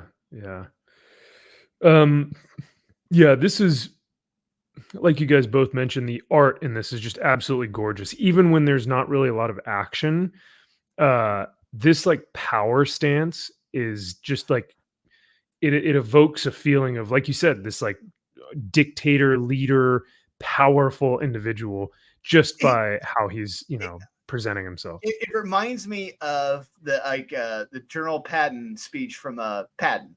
It reminds me of that, and I'm like, and he just said, "Yeah, we will be victorious. We will win." It's like, shit. Okay, I'll follow this guy in the battle. Let's go. Damn, yeah, for sure. You know what? I forgot about this. I do like that the AI creature things. I like that they came back, that they woke up, and they like tried to kill everyone on the plane again. I thought that was a really interesting, because I thought they were done. Yeah, it's a very G.I. Joe thing to happen. It's like, oh no, they were just asleep. It's like, yeah, that's fun. Yeah, of course they would. Because you got to have like an exciting moment like this where it's like, gotcha, pull her back in. And then Wild Bill comes out with his 6-shooter, just yeehaw, just taking people out. Yep. It's like he's got a 357 there he's carrying. Yeah. I didn't get who is this character? The female Snake Eyes? Who is this? What's this? Yeah, it's female Snake Eyes. Her parents are cobras, but honestly, in my opinion, this was the weakest part of the book because she really comes across as a fucking Mary Sue. Yeah, especially they these all last few attack pages. her. Yeah. Yeah, at the same time, and I was like, oh, okay. And she beats them all easily, incredibly easy. Not just easily, Yeah. but incredibly easy. Shing, shling, shling, shling. It's like, okay. And they're done. Go girl. You go, girl. It's power of math. Yes, queen. Yes. Yes. This was great. Yeah. Oh, that last page I love that last page with Destro and Zartan, Yeah. Baroness. Great stuff. Yeah, Baroness, she showed up in the last page of Duke, didn't she? Yes, she did. Yeah, Yeah, she was locked up. so- Yeah. Yeah, we may be getting a little bit more Baroness. I'm hope here so. for it. Yeah, I know, right? It's about time. Mm-hmm. But yeah, no, this is an absolute recommend. The G.I. Joe book, I think for me is I have more fun with it than I do Duke. But it's also the Chris Mooneyham artwork kind of helps with that. So Oh yeah, for sure. Yeah, beautiful Andy Kubert cover. Yeah, great stuff. yeah, that's right. And the great Larry Hama, Mm-hmm. can't beat it. Can't beat it. Sure. Of our final judge, thumbs up, average. Woo! Woo. Now, let's see. Would you say G.I. Joe or World's Finest was the best book of the week? I'm gonna say Cobra Commander G.I. may Joe be the from- best book of the week. Whoa. I was gonna say G.I. Joe from. Oh, it's close. Yeah. Yeah. I think I got to go World's Finest, but G.I. Joe's a close second, and then Cobra Commander would be third. And then maybe, no, actually Green Lantern War Journal might be third, and then Cobra Commander. I don't know. No, don't just stop it. Don't. Then You guys are Animal reading Animal Pound, right? Pound. What, a Pound Town? Oh yeah. I go to Yeah, Pound we're Town. going to Pound Town. Yeah. Speaking about Pound Town, let's talk about this piece of gutter trash. Oh Whoa. God. Can we just read the first? Here's our review. Can we just read the first page? Please. This is. I wanted all of them to die. I wanted Me I too. wanted to throw myself out a window while reading. Yes. Yes. Yeah. I opened, So, closed, yeah. opened, closed. I'm like, clearly I got to be reading something differently. This cannot be the Alien versus. This can't be the Red, White, and Yeah. Blood. Or I Red, White, and couldn't Black, believe it. but Yeah.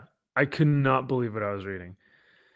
Valiant navigators had discovered a corporatist. Yeah, sorry. It's had It's discovered a retarded, corporatist ship far from its normal exploitation grounds and damaged beyond repair. More importantly, a faint sign of life inside it, a single survivor. To others, perhaps a trivial concern, not worth the danger and the loss of profit, all in bold letters. It's true. But to the socialist heroes of the generation ship Forward, raised in the light of the Union of Progressive Peoples, it was a chance to live their ideals. Wow. so So- if, for these jackasses who wrote this, I mean, all you got to do is look to Neil Gaiman and his Miracle Man approach. Is that if there's a utopia, it is a fucking living hell. There is no Oh such my thing as God. utopia. Well, then the rest of the book just goes to show why their socialist regime didn't work out. Because they immediately become hypocrites, and then they say, once the alien gets on board, the woman who was preaching all that says all before one, as she's like trying to get people out. But that's not true, because she wanted to say one before all when she was trying to save the person on the ship, which ended up being an alien, or a xenomorph. But no, this whole bullshit, even the ship is named Forward because we're forward thinking. I love it. I was like, That's the subtlety that alien can only provide. It's very subtle. Like you blink and you miss that. So you really have to do critical thinking when you're reading the likes of Jackson or what Colin Kelly and Jackson Lansing. Yeah. Dumb and Dumber. Dumb and Dumber. And then you have all these jackwagons. Rayan Gargan, where we fuel and fix, votes to retrieve. So they go through like, oh, this is where we build shit. This is where we store shit. This is where we have water. This is where what did it say? We build air or something? We grow the air. Raymond Dacha, where we grow the air, votes to retrieve. So all these little socialist union, places have to vote to retrieve. And she's like, I'm so proud of them. So united in righteousness. Yes. What a fool I was. Yes. Yes, you were. Moron you are. Yes, you were. You were really dumb. Because then once the xenomorph enters your ship and it starts killing people, this was actually great artwork, by the way. That's a great shot. That should have been the cover. But it also there's only one panel of the xenomorph doing anything, right? Yeah. This one panel. You see that right there? That's the only blood you get, right? Yeah. Pretty much. So, yeah. But I love this when we get down to here and people are like, oh my God, what are we going to do? Fear, Kyle. Oh. Red for fear. Yeah. But oh no, I was just gonna say they keep talking and they're like, okay, we have to get our military, like our bodyguards out. And one of them is like, you've been hiding away like the exact same thing that we fight against. And it's like, well, yeah, we need protection on a ship, dude. Like, but then that's the thing. Like, it goes against their lifestyle. Like, she even says, like, everyone became, what does she say? Everyone became like dictators the second they had an opportunity. And it's like, no, they just wanted to start to like actually come to a conclusion of, okay, how are we going to protect ourselves, man? Yeah. 3 minutes. That's how people. long it took them to become dictators. Yeah, sorry, go ahead. Even on Star Trek back in the 1960s, they have at least like one security officer to go down there with the team. They always end up dying, but they always have one security person to go with them because, hey, you're not going to go down there like an idiot and not have protection. Yeah. Dictators? Isn't there usually only one dictator? Yeah, right.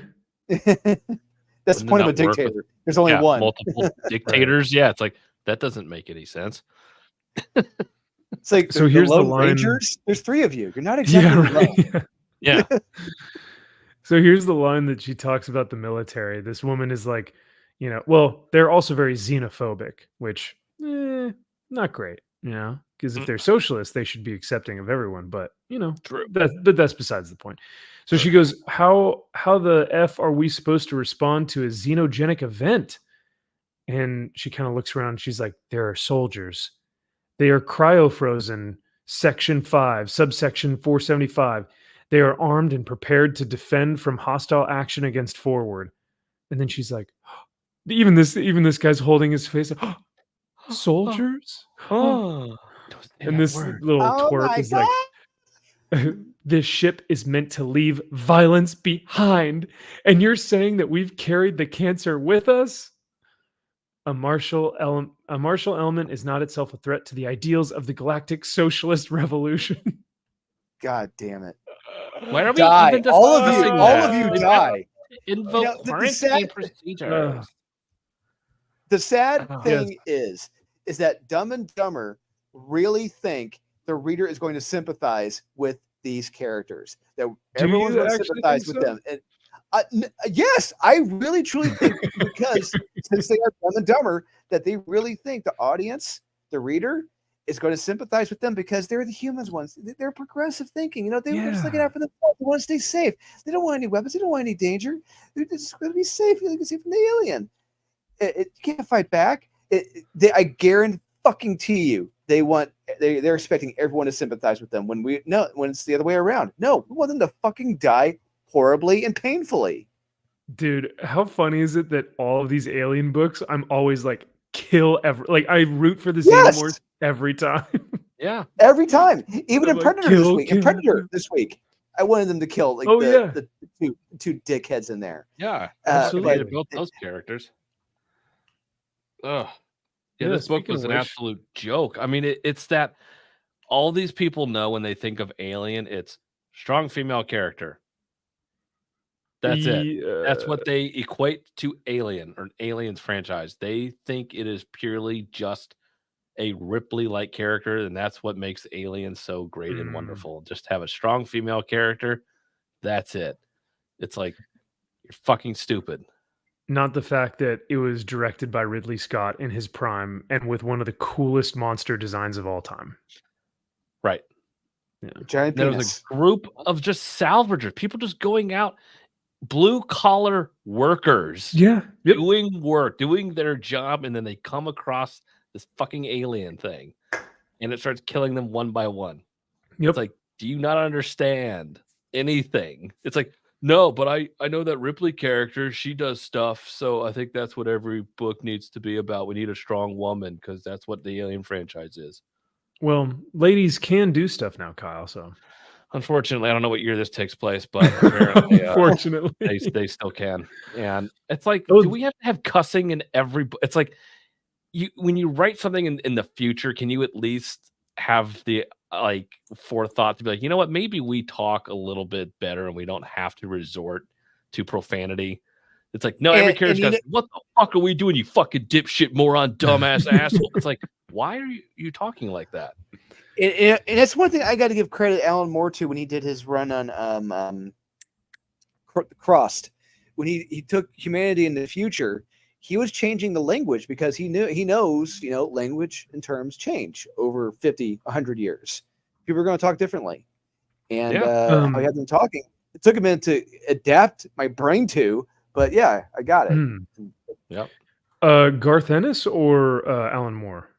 Alan Moore had a small stint. He had a short stint on Crossed. Oh, really? He took it. Okay. He took it 50 years in the future, but he told the story of like the patient zero, the guy who had it, who started with the virus. Yeah. Oh, damn. Okay. That was fun. Yeah, that was wild. What did y'all think about the ship killing this child? I thought the kid escaped. Yeah, but she blows him up. No, the kid escapes. See? Oh, I thought. Yeah, it was an escape pod. Oh, Yeah. I thought the escape pod blew up. No, that would have been cool. That would have been hilarious. If they had blown up the ship and then blown up the escape pod, fuck yes, that is the story of the week right there. You got the balls to do that. But I thought what the mothership was trying to say is this child will never heal from the trauma he faced and will most likely not have enough oxygen in space, even with this escape pod, and will most likely die of loss of air in space. And I am going to relieve him of that death. And so she blew him up. That's what I thought, but I read that would have made sense. But the other thing to take into account, which this writer, I think it was Stephanie Phillips, did this one to show she's a fucking idiot. She never watched the films. It's that Mother works on behalf of the corporation. The corporation feeds the intel to Mother. All right. Yeah. The Mother has the corporation's best interest at heart. Mother would have killed that fucking kid. Yeah. 100%. Yeah, I think so. Easily. Yeah. As you know, as sad as it is, but like, but that's what, all of these stories are the same thing. Oh, Weyland-Yutani, bad capitalist corporation. We'll show them, or it's, strong, like you said, it's strong female character, but not Ripley, because why would we show a motherly, loving character like Ripley when we could show socialist, progressive, forward strong thinking girl boss bitch who already is the bestest ever. Boss and bitch, nothing bad will ever happen to them, and they'll have an answer for everything. I still cannot get over this first page. That's how you start your book.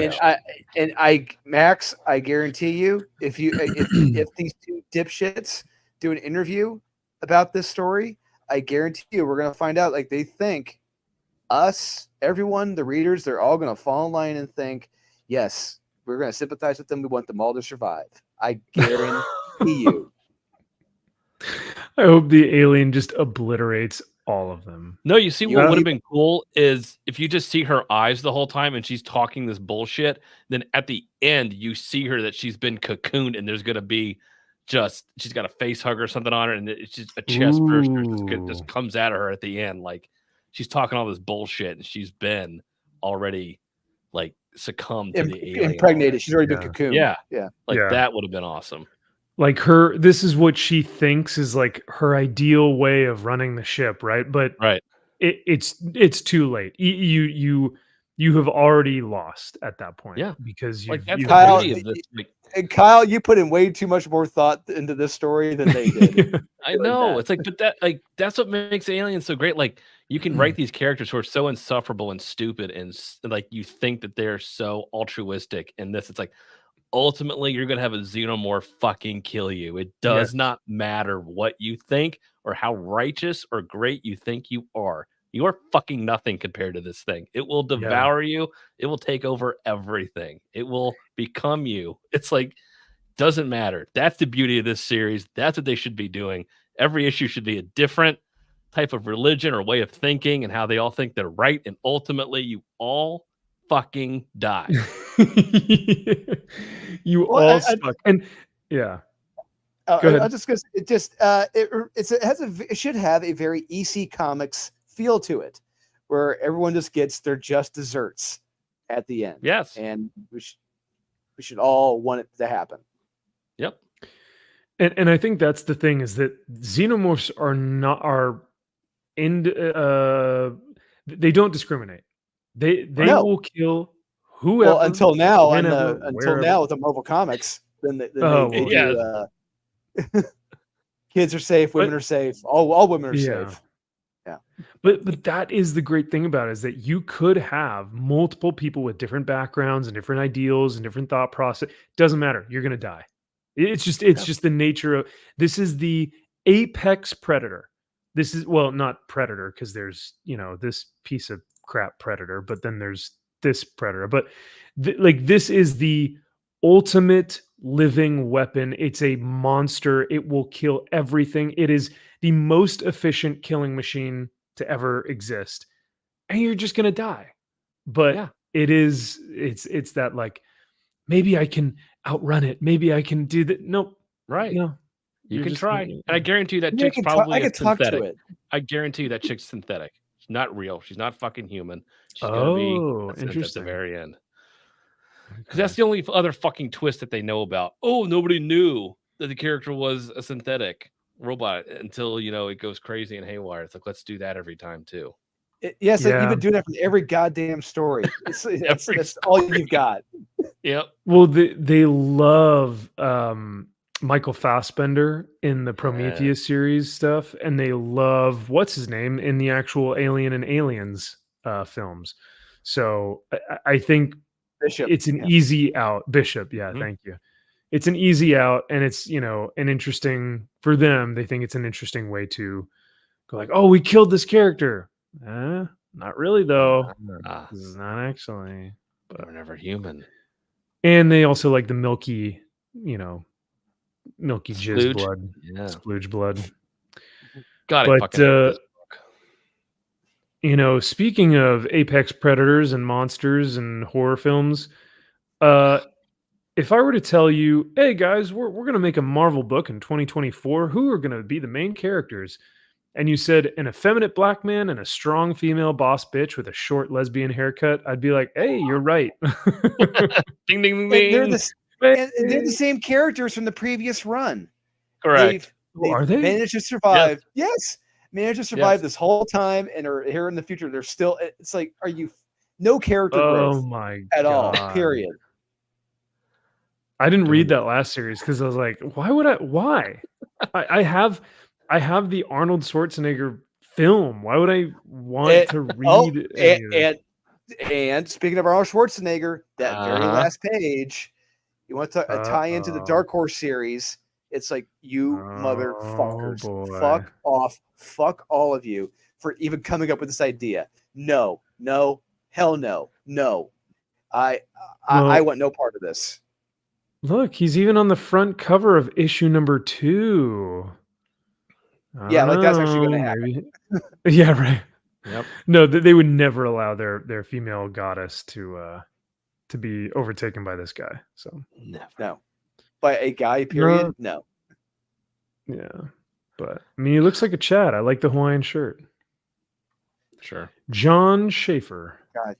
Yeah. So it's Arnold's brother from the series in the Dark Horse. That's right. Yeah. Yeah. When I saw that, Interesting. Yeah, I was like, no, you motherfuckers, don't you dare bring him into this. And yeah. No, of course. You know they have to shit on his legacy too. Oh. Yep. What a bummer. Yeah, this issue did nothing for me. It's not interesting. There's nothing of note.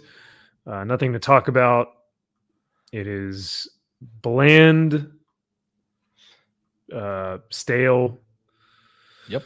Rote. I do like the Cthulhu monsters though. Those are kind of cool. Yeah, but sure they do nothing. No, yeah. They just die. They just die. Well, that's both Alien and Predator books this week that we will both skip, unless barring any. Fuck them. Yep. Yeah, they're both terrible. Yeah. Come on, everybody, skip it. I think there was one more. Oh, there's one more. There's one more. We have just a few more minutes to close out the night. You gave it a half star. Come on. Stop. I gave it a half star. Stop it. Well, you gave it a 96 like everyone else who read this book? Yes, it was good. Oof. All right. He is setting up a strong good. female villain. He is setting her up with just this again. Okay. All right. He is setting up this strong female to take over as this horrible villain, and I'm telling you, it's going to be awesome when we see her get her comeuppance. Bullshit. Yeah. Is that bullshit? so? It'll be so great. You're living in a fantasy land, Kyle. Is that nope, so? It's going to happen. You're going to see the turn, and then you're going to see her possibly retarded special needs brother now going to try to save the day. So real quick before we start, I just want to say I fell asleep twice reading this. Yeah, I stopped reading about halfway through. I gave up because I just literally gave zero fucks at that point. God, this is so fucking long. I was like, when will this ever stop? And I kept scrolling. I'm like, this isn't going to stop. This is not going to end. I'm like, I'm just going to stop reading. I totally thought you were about to say, I'm sorry, I've fallen asleep 2 times during this stream. So if I fall asleep a third time, I was like, oh, okay. But no, yes, during this book, I can totally understand for sure. This seemed like a really long second issue. I'm not sure was issue. Oh, it was issue 1 even this long? No, it didn't feel that long. This one felt like it was like 70 or 80 pages. It was like, oh, we're still going, eh? Yeah. And why he all of a sudden, it's like, did he get hit in the head? Like, why is he talking like that? Like, and they're like, oh, he's gone cuckoo. I'm like, what? So here's the weird thing. I actually like the brother. Like, I like the brother aspect. No, you don't. If the book was about the son embracing the legacy of his father, who is Zorro, his father is Zorro, and probably spoke like that. If the son embraced the legacy of his father and wanted to start taking out cartels to bring peace back to his city, I'd be on board. But it's that. But his sister is berating him the entire time. She is a truly terrible person. Well, rightfully so, because he's talking like a fucking moron. It's like, snap out of it. Like he's being a bit weird, but a bit. But he's talking like it's like 1860. Like, sure, no, it's like, stop. Sure, but I mean, look, well, I will say the art in this is gorgeous. I don't think we'll not be. I'll never be knocking Sean Gordon Murphy for his art because I think he's extremely talented, and stuff like this just makes me go like, man, this is really cool. Did you notice the Zorro movie poster? Yeah, so that's in continuity in this world. That was guess real. So. I guess so. I don't know. Okay. But I love his little sidekick. Though he speaks like it is in the 1800s, it doesn't bug me. What bugs me is that his sister is just a complete asshole and is like, snap the fuck out of it. You're not a Cape Crusader. And it's like, this guy just saved your life though. But you're literally insane. Like you're insane. Yes, you're insane. He's insane. People follow him. Like at the end of the book here, he allows it. It's like, no, you've gone insane. Yeah. He's dealing with childhood trauma. And that is one thing that's he's seriously actually trying to deal with.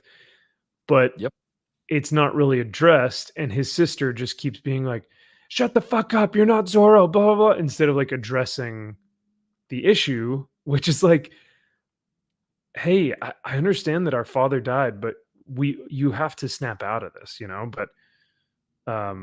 but look, no, it's God has sent us an angel, gracias al Señor. Like, people believe that he's Zorro. He needs to be their Zorro for them.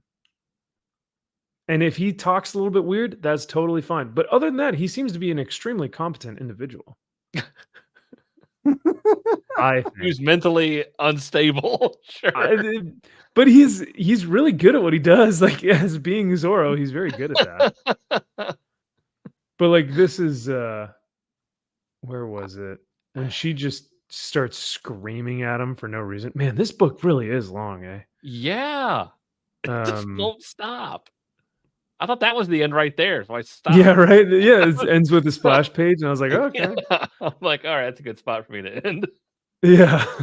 This one where she goes, Jesus Christ, Diego, you're not leading a revolution, and you're not some Robin Hood who's going to change La Vega. You're just a delusional kid in a Halloween costume. I was like, shut the fuck up. What she's saying is true. Up. You're hating a character who's speaking the truth. Is she speaking the truth, though? Yes. He's not.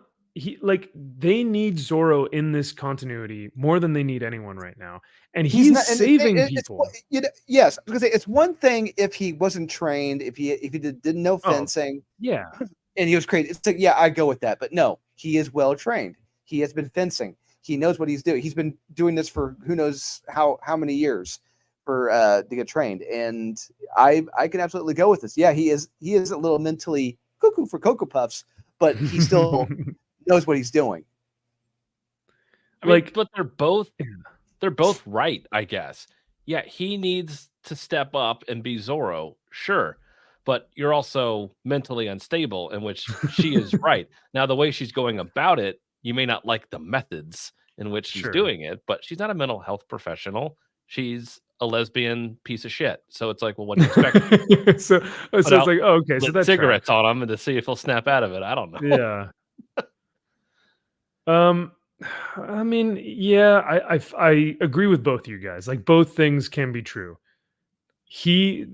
La Vega needs a hero. That is in this story, in this continuity, La Vega needs a hero. Who is going to be that for him? Because everyone is corrupt in the city.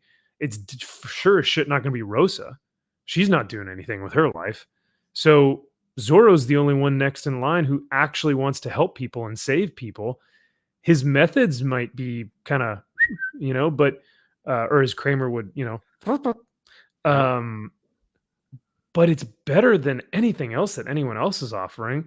But I just think there is a part of me that's like, hey, if he was getting people hurt, or if he was like completely incompetent and was just some fat, weird loser who is like, I'm Zorro, I'd be like, wake up, dude. You are not. You have mental illness. But he is actually doing his best job to save the city. So that's my only thing. It's like this book has something. There's something there in the midst, but yeah, I don't know.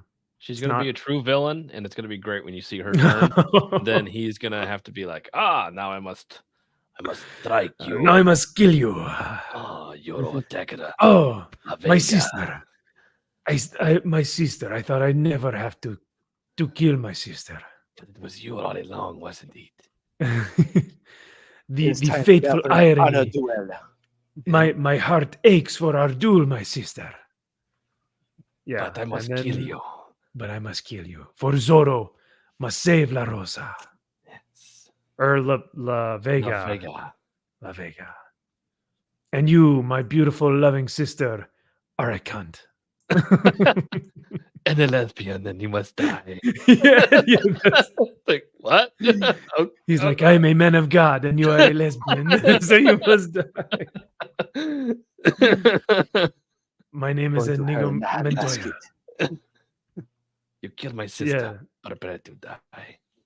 You are my lesbian sister. Prepare to die. You'll see. Look, she's already turning her back on him. She's like, nope, I don't have nothing to do with you. That's her turn. Literally her turn. Wow. He's so playing much 5D chess here. You're gonna see so much conveyed. Yeah. I mean, I don't disagree that could happen. It's not gonna happen. What are you talking about? That would require skill.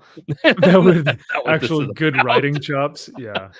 No. I mean, it sure looks like she's but then again, she's not doing anything to try and like, I don't know. She's not trying to like one up him. She's not like she's talking shit and like constantly yelling at him, but like he is ultimately right. And I think she may eventually see what he's doing is helping, and she may actually calm down and be like, okay.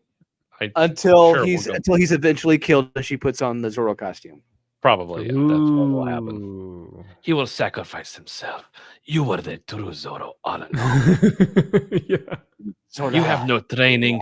You have no idea who Zorro actually is, and you are fucking incompetent. But you must be the new Zorro. But you are the true Zorro. You will be a better Zorro than I have ever been. As he's dying. It was you all along. Dude, look at how cool this is. So on the staircase, there's a Zorro statue holding a torch. Lamp. I want that. A lamp. Like this whole like his whole mansion is so tight. This is cool. Super cool. All the banners hanging and the swords and like just all the memorabilia. It's like, this is cool, man. It's a little obsessive, but I'm okay with it. If it were like medieval knight stuff and maybe not one person, I'd be like, oh, that's cool. But yeah, it's you know, having it be one person is like, And then is this like a statue? I hope it's another like, even though it looks a lot like him, like to the it's right. Him. I was going to say really him. It is, yeah. It's a clown. That is my other self. I sometimes stand over here in this plexiglass to think of myself as Zorro. As Zorro. But yeah, I know. I mean, I think we've discussed this on the channel before, but the Kickstarter is disingenuous. The whole story seems to be a bait and switch.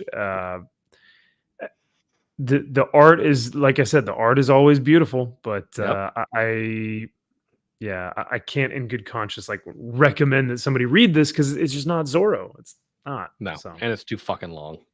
Yeah. Too damn long. Pacing is terrible in this. There is no pacing in this. None. So so this is a meh or a skip it, like a full on skip it. I'd say skip it. Yeah. I'd say skip it. If Rosa were not in the book, I'd actually give it like I'd probably maybe give it a recommend. But see, that's all. This issue would still be a meh. This issue in particular, yeah. But yeah, so we'll go ahead and give it a skip it. Come on, everybody, skip it. Yeah. But that should about do it for this evening, and we've hit our cap. I think 4 hours is fairly good. But thank you guys in the chat for hanging out with us this evening. Kyle, Drew, is there anything that I forgot to mention or any books that we didn't go over that we missed or anything like that you can think of? Nope. Not that I can think of. Yeah, I don't think so. I don't know what else came out, but no, I read a few more, but who gives a shit? I was gonna say, I think we covered like the main ones. I'm looking at all of these, like Luke Cage. It's like even if I did read that, it's like I wouldn't really. Oh, I talk. did. Oh, I Oh, did. you were a diehard for that Luke Cage book, but I did. It's okay. bad. Did you read Blasphemous by Distillery? No. No?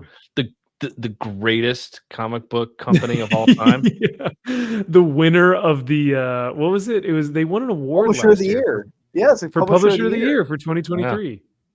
And they created their business was created in like the latter months. They had only been in business for like 2 months. That's how good they are. Only published, I think, two comics. I think maybe 4 at the most. Think, yeah, but that was it. Maybe 2. So yeah, no. Oh well. Raphael Pons said that he messaged Sean Gordon Murphy and said if Zora would end up being a chick, and he said no. Wow. Oh, Raphael. Okay. All right, man. You're doing the Lord's work. I'm surprised he responded to you. I was about to me say, too. yeah. I'm very surprised. Yeah. But yeah, because on that campaign, it sure as hell seems like there is only one Zorro, and it is the dad. It never talks. Well, it does talk about the son, but yeah. Thank you, Andre. A lot of things that he's lied about, so it's hard to take him for anything he says. Yeah, because we wouldn't have known about Rosa if he didn't like kind of speak up about it on one of Perch's podcasts. But like it was like a 2-hour podcast, and he said it towards the latter end of it, and so yeah, if you didn't listen to that whole podcast, you like wouldn't have even known that Rosa was even in the book. So yeah.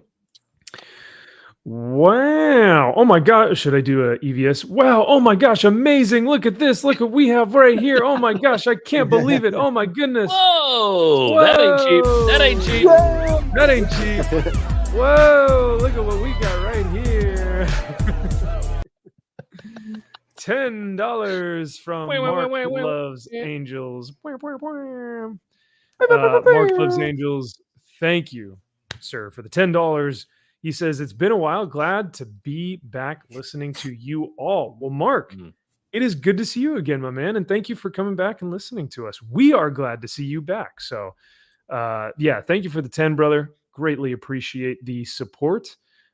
We always love seeing you guys here on our Friday evenings hanging out with us. Rhino says, thanks for the great reviews tonight. Cheers. Yeah, thank you, man. We appreciate it. I'm very fortunate because I'm not going to get too sentimental here, but I will say I'm very fortunate because these two are, even though we disagree on some books, to me, they have some of the best insights on a lot of these books by far. They don't shill for anything.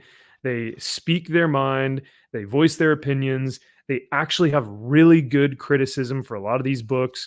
So I'm very fortunate to stream with these guys and have a live show. They are also assholes, but no, I'm kidding. Yeah. I'm known for. But we love them. They're lovable assholes. Because I'm an asshole too. It's okay. We've never claimed to be anything else, and that's what's great about it. So. Surrounded by assholes. Yeah. So, Mark, once again, thank you. He's an asshole, sir. I know. It's the same. But yeah, no, thank you again, Mark. Greatly appreciate the 10. Yeah, the best critics tend to be that. So, well, thank you, chat, once again. No member stream tonight. We will not be doing a members after party after tonight, but maybe next week we'll do a member after party for the members to come hang out with us afterwards. But yeah, and in terms of the nerd news show with MaxiPad and the philosophizing show with Polly. What was it? I don't even remember anymore. The pontificating. Oh yeah, contemptible phonies. Phonies. Yes, yeah. With Poppin' what Polly was the Phillips. woman? Poppin' Polly Phillips, and then Drizzleberry Pop Tart. In terms of those guys, we most likely won't see them for a while, unless they're like highly requested. Unless we're getting like super chats for MaxiPad and those guys, like maybe, but it'll be a while. So. Yeah. It's not easy to get those guys. They're high profile. They're tough. They're busy. Yeah. They're booked up for the next year. They're top tier talent. Yeah. They're because they're always invited to all the premieres of all those shows and stuff. They're always out. They're hustling. Yeah, doing good work, doing the Lord's work. Mhm. So. Well, it's always a pleasure. Thanks for another classic Friday night show, Friday evening show. Let us know in the comments which books you guys recommended or which ones you enjoyed, and why was Thor 337 the best out of the 3 books this week that we showed off. Bullshit. But other than that, we will see you guys on Sunday for Build Stream and Max's Man Cave. Looking forward to that. But enjoy y'all's weekend, and we will see y'all soon. Take care.